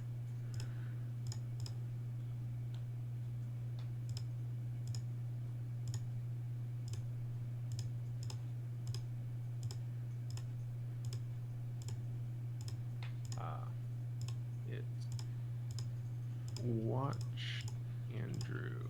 Ah, There we go. thank you. I'm quiet because the microphone has been away from my mouth. I apologize. Here's the Watch Andrew link. I'm about to close up shop here. We're working on Obsidian City. I need to get that farm working. The chicken farm working. But I'll probably spend a lot of this week here in Orange City. I don't know if you've seen this yet.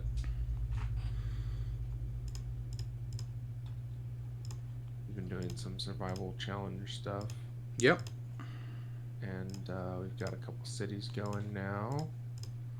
I just woke up. I can't hear for a dude. Well, you know, gotta kick those ears into gear.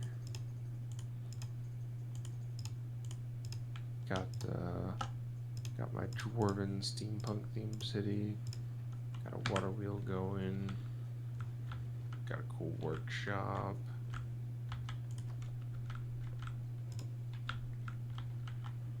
With realistic fire. Got an observatory.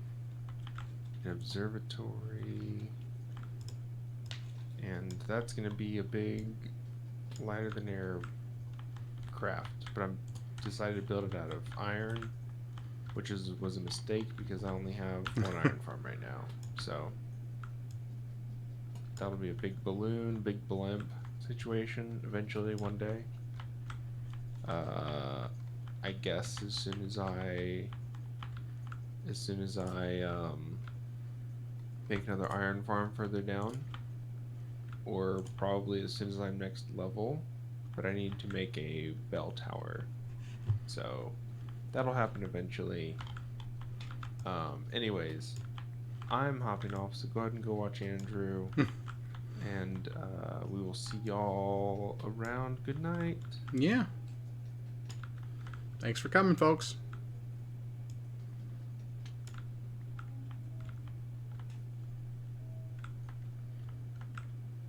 So tired. Alright, Andrew, I'm gonna hop off Discord. Okay. I know you'll keep going. So good luck. The cafe looks great. I love it. I'll see if I can get that plugin added so we can sit on stairs. Yeah. I don't know why I didn't even think to look for a plugin like that before, because that's actually really nifty. Yeah. Absolutely. Thanks very much. Yep, and I'll see you around. All right. See you later. Good night. Night. All right. Well, now it's just one viewer and me, and there's nothing wrong with that. I think all these lanterns, yeah, I placed these, so I think they'll make sense to me. So now I'm mainly just, getting the lighting into, like, a position that I like it. I suppose I could... I've got acacia planks. I think I will actually put a plank in each corner of the room for lantern hanging purposes.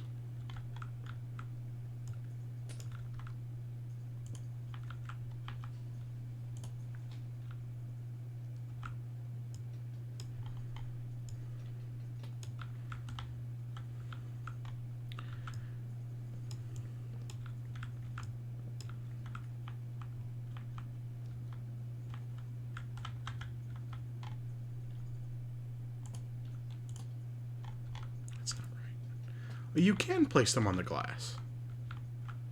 Huh. Well, we've done it now.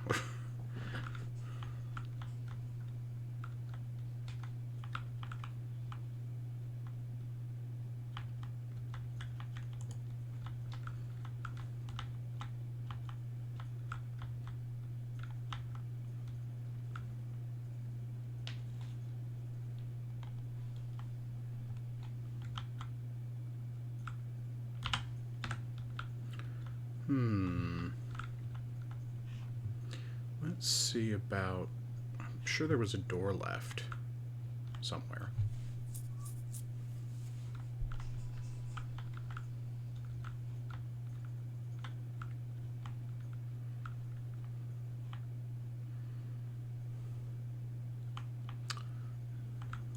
Yes.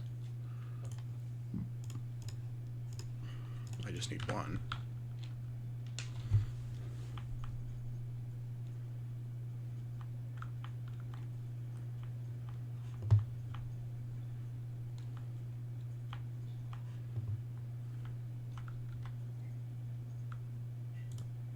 Ah.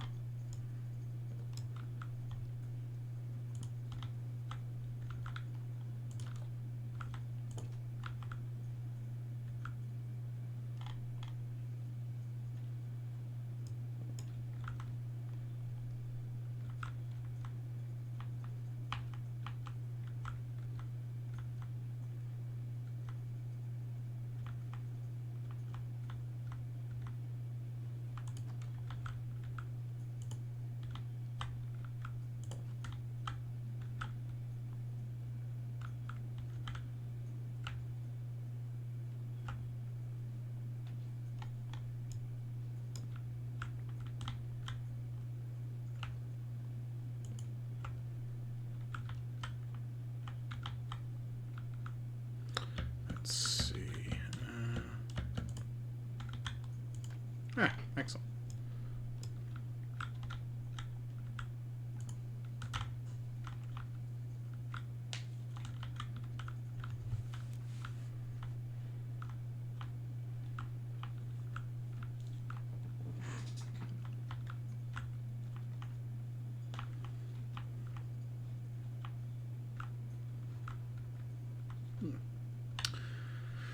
What to do with this other bed?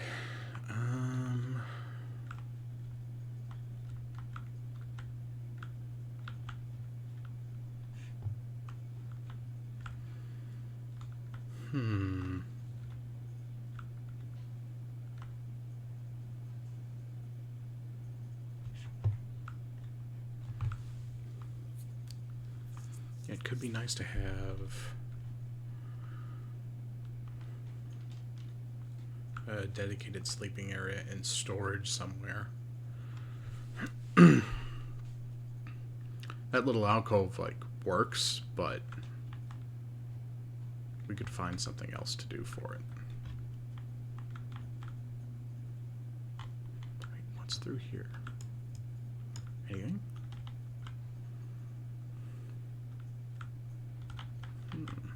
Not necessarily.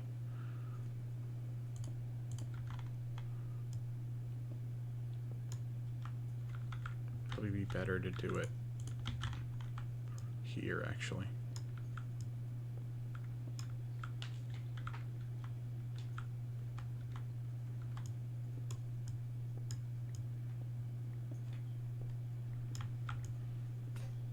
Ah, fuck.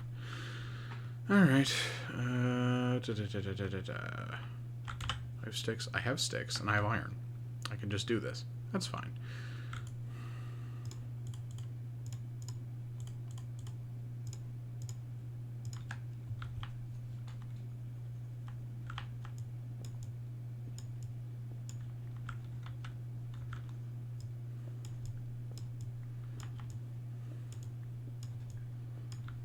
There we are.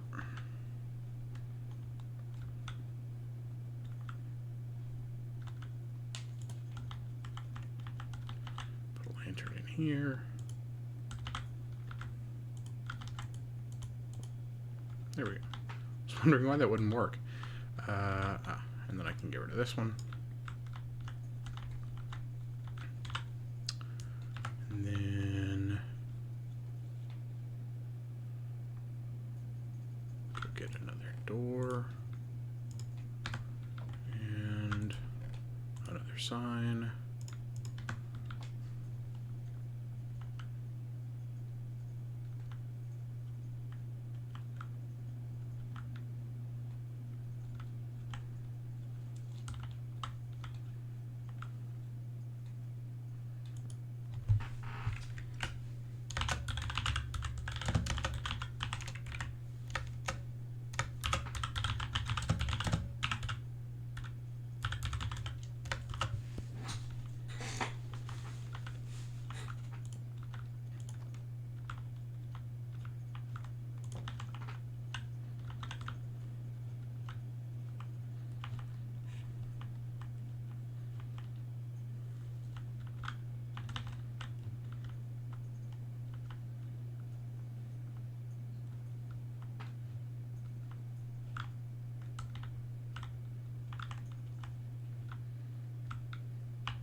I think that's rather nice.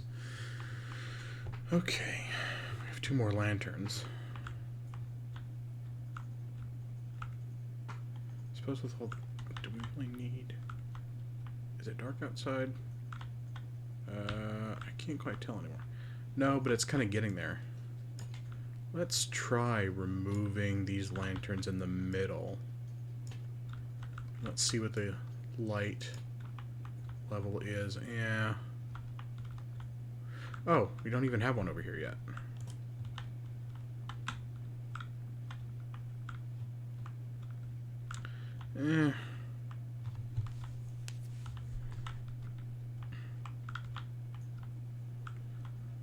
Could still be better.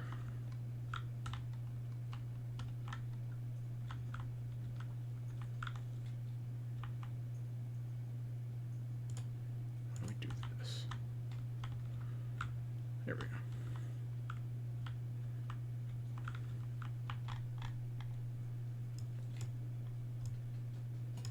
Or we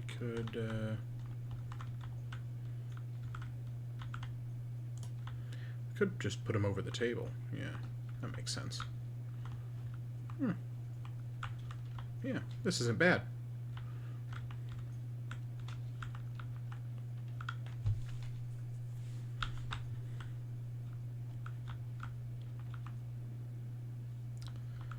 Put one here, put one here, put one here.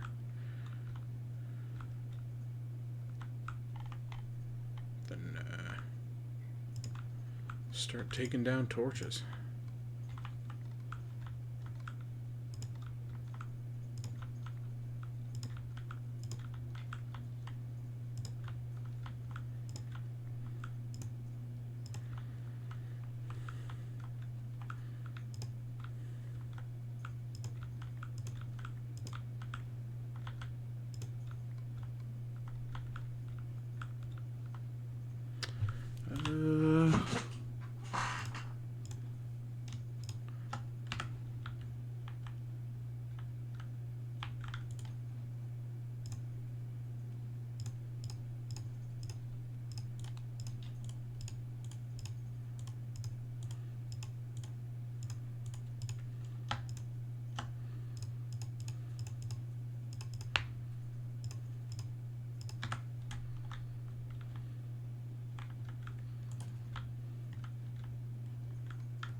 I'd rather have them more spaced out in the center kind of thing. Let's go down here. And get more iron.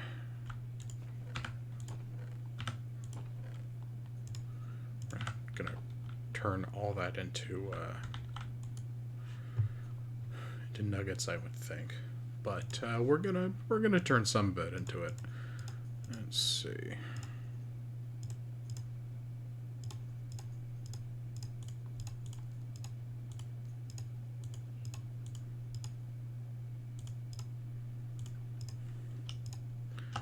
Gives us 5 lanterns. See what we can do with that.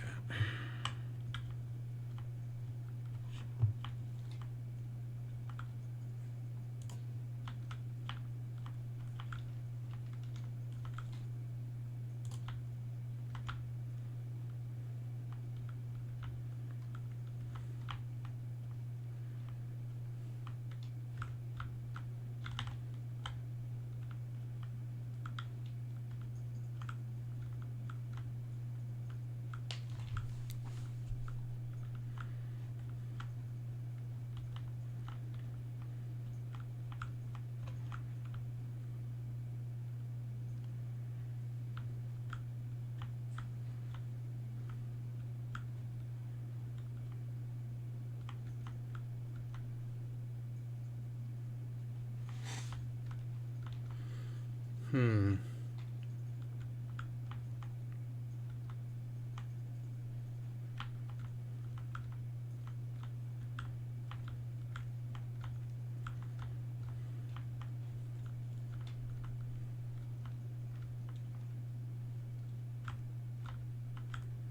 It's probably okay.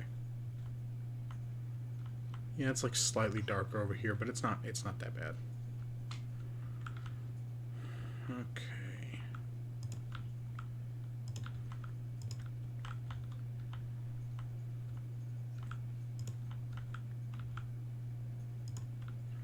Yeah, I need to do more glass work in here.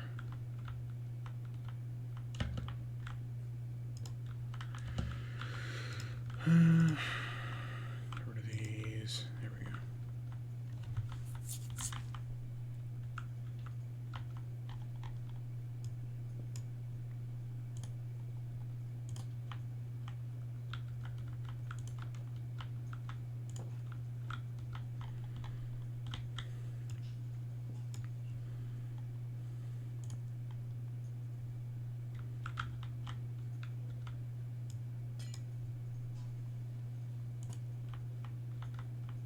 Hmm.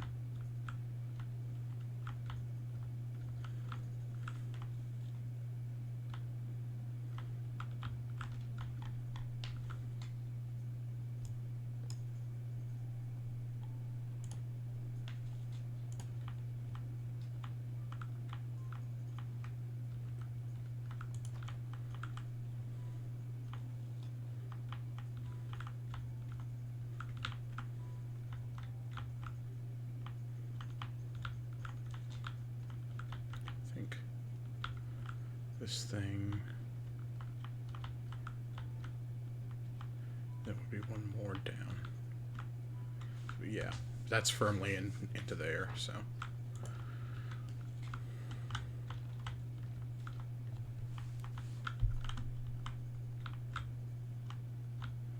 Well, that's not necessarily too bad. I can live with that.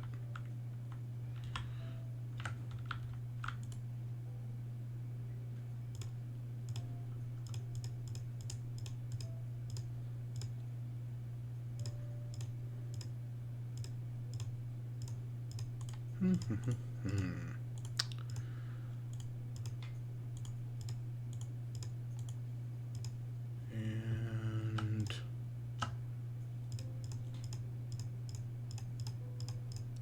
7 lanterns.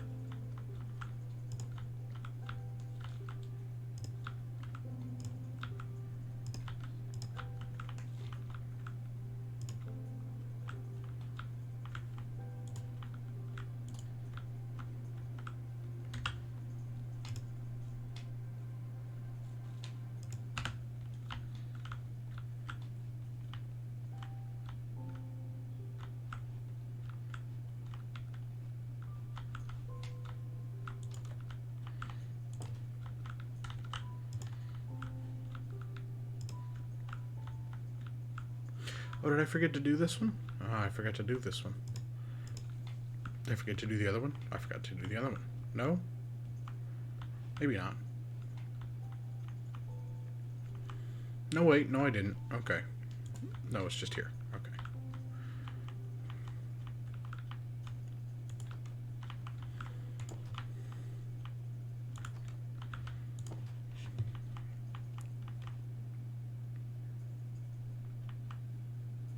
Yeah, this one's here.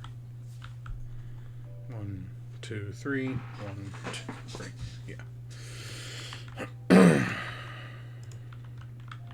Well, hopefully this will make the server run a little better on the others' computers.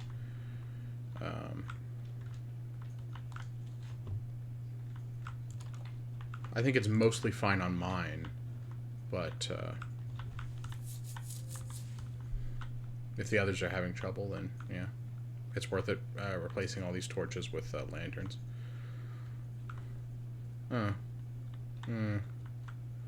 Well, not quite what I had in mind. It was going to be glass panes rather than glass blocks, but I appreciate the gesture. Let's see here.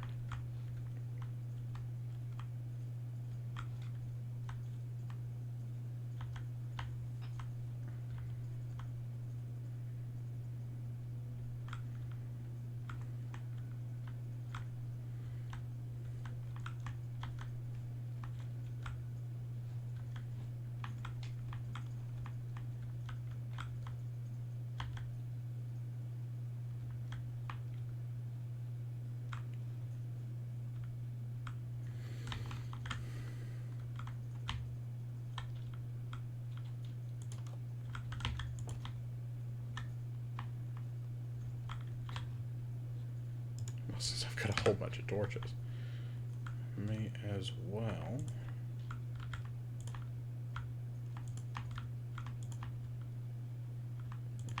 light up the outside of the building.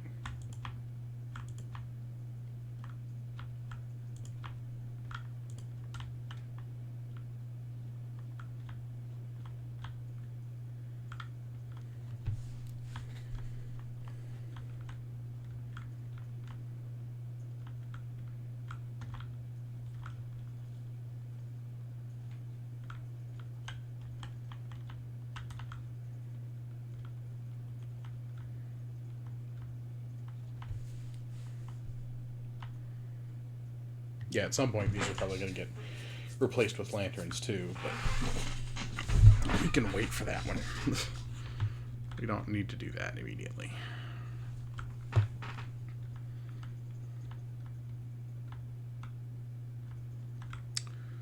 All right.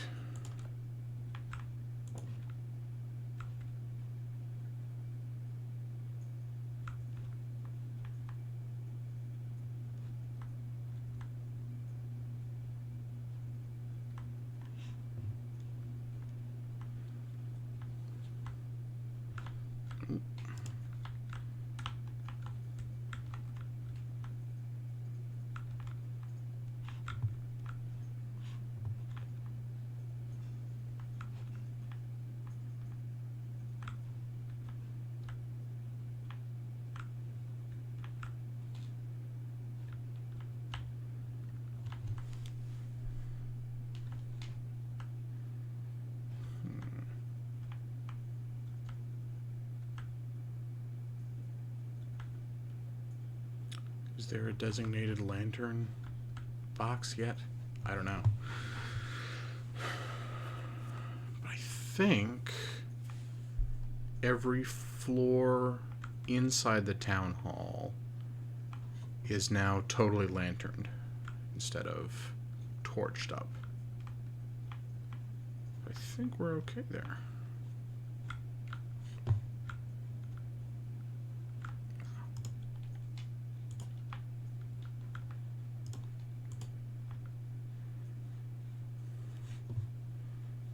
Yep, and that's everything. All right. Well, it's 11:59. Oh. Hello, Jesse the Mix. Oh.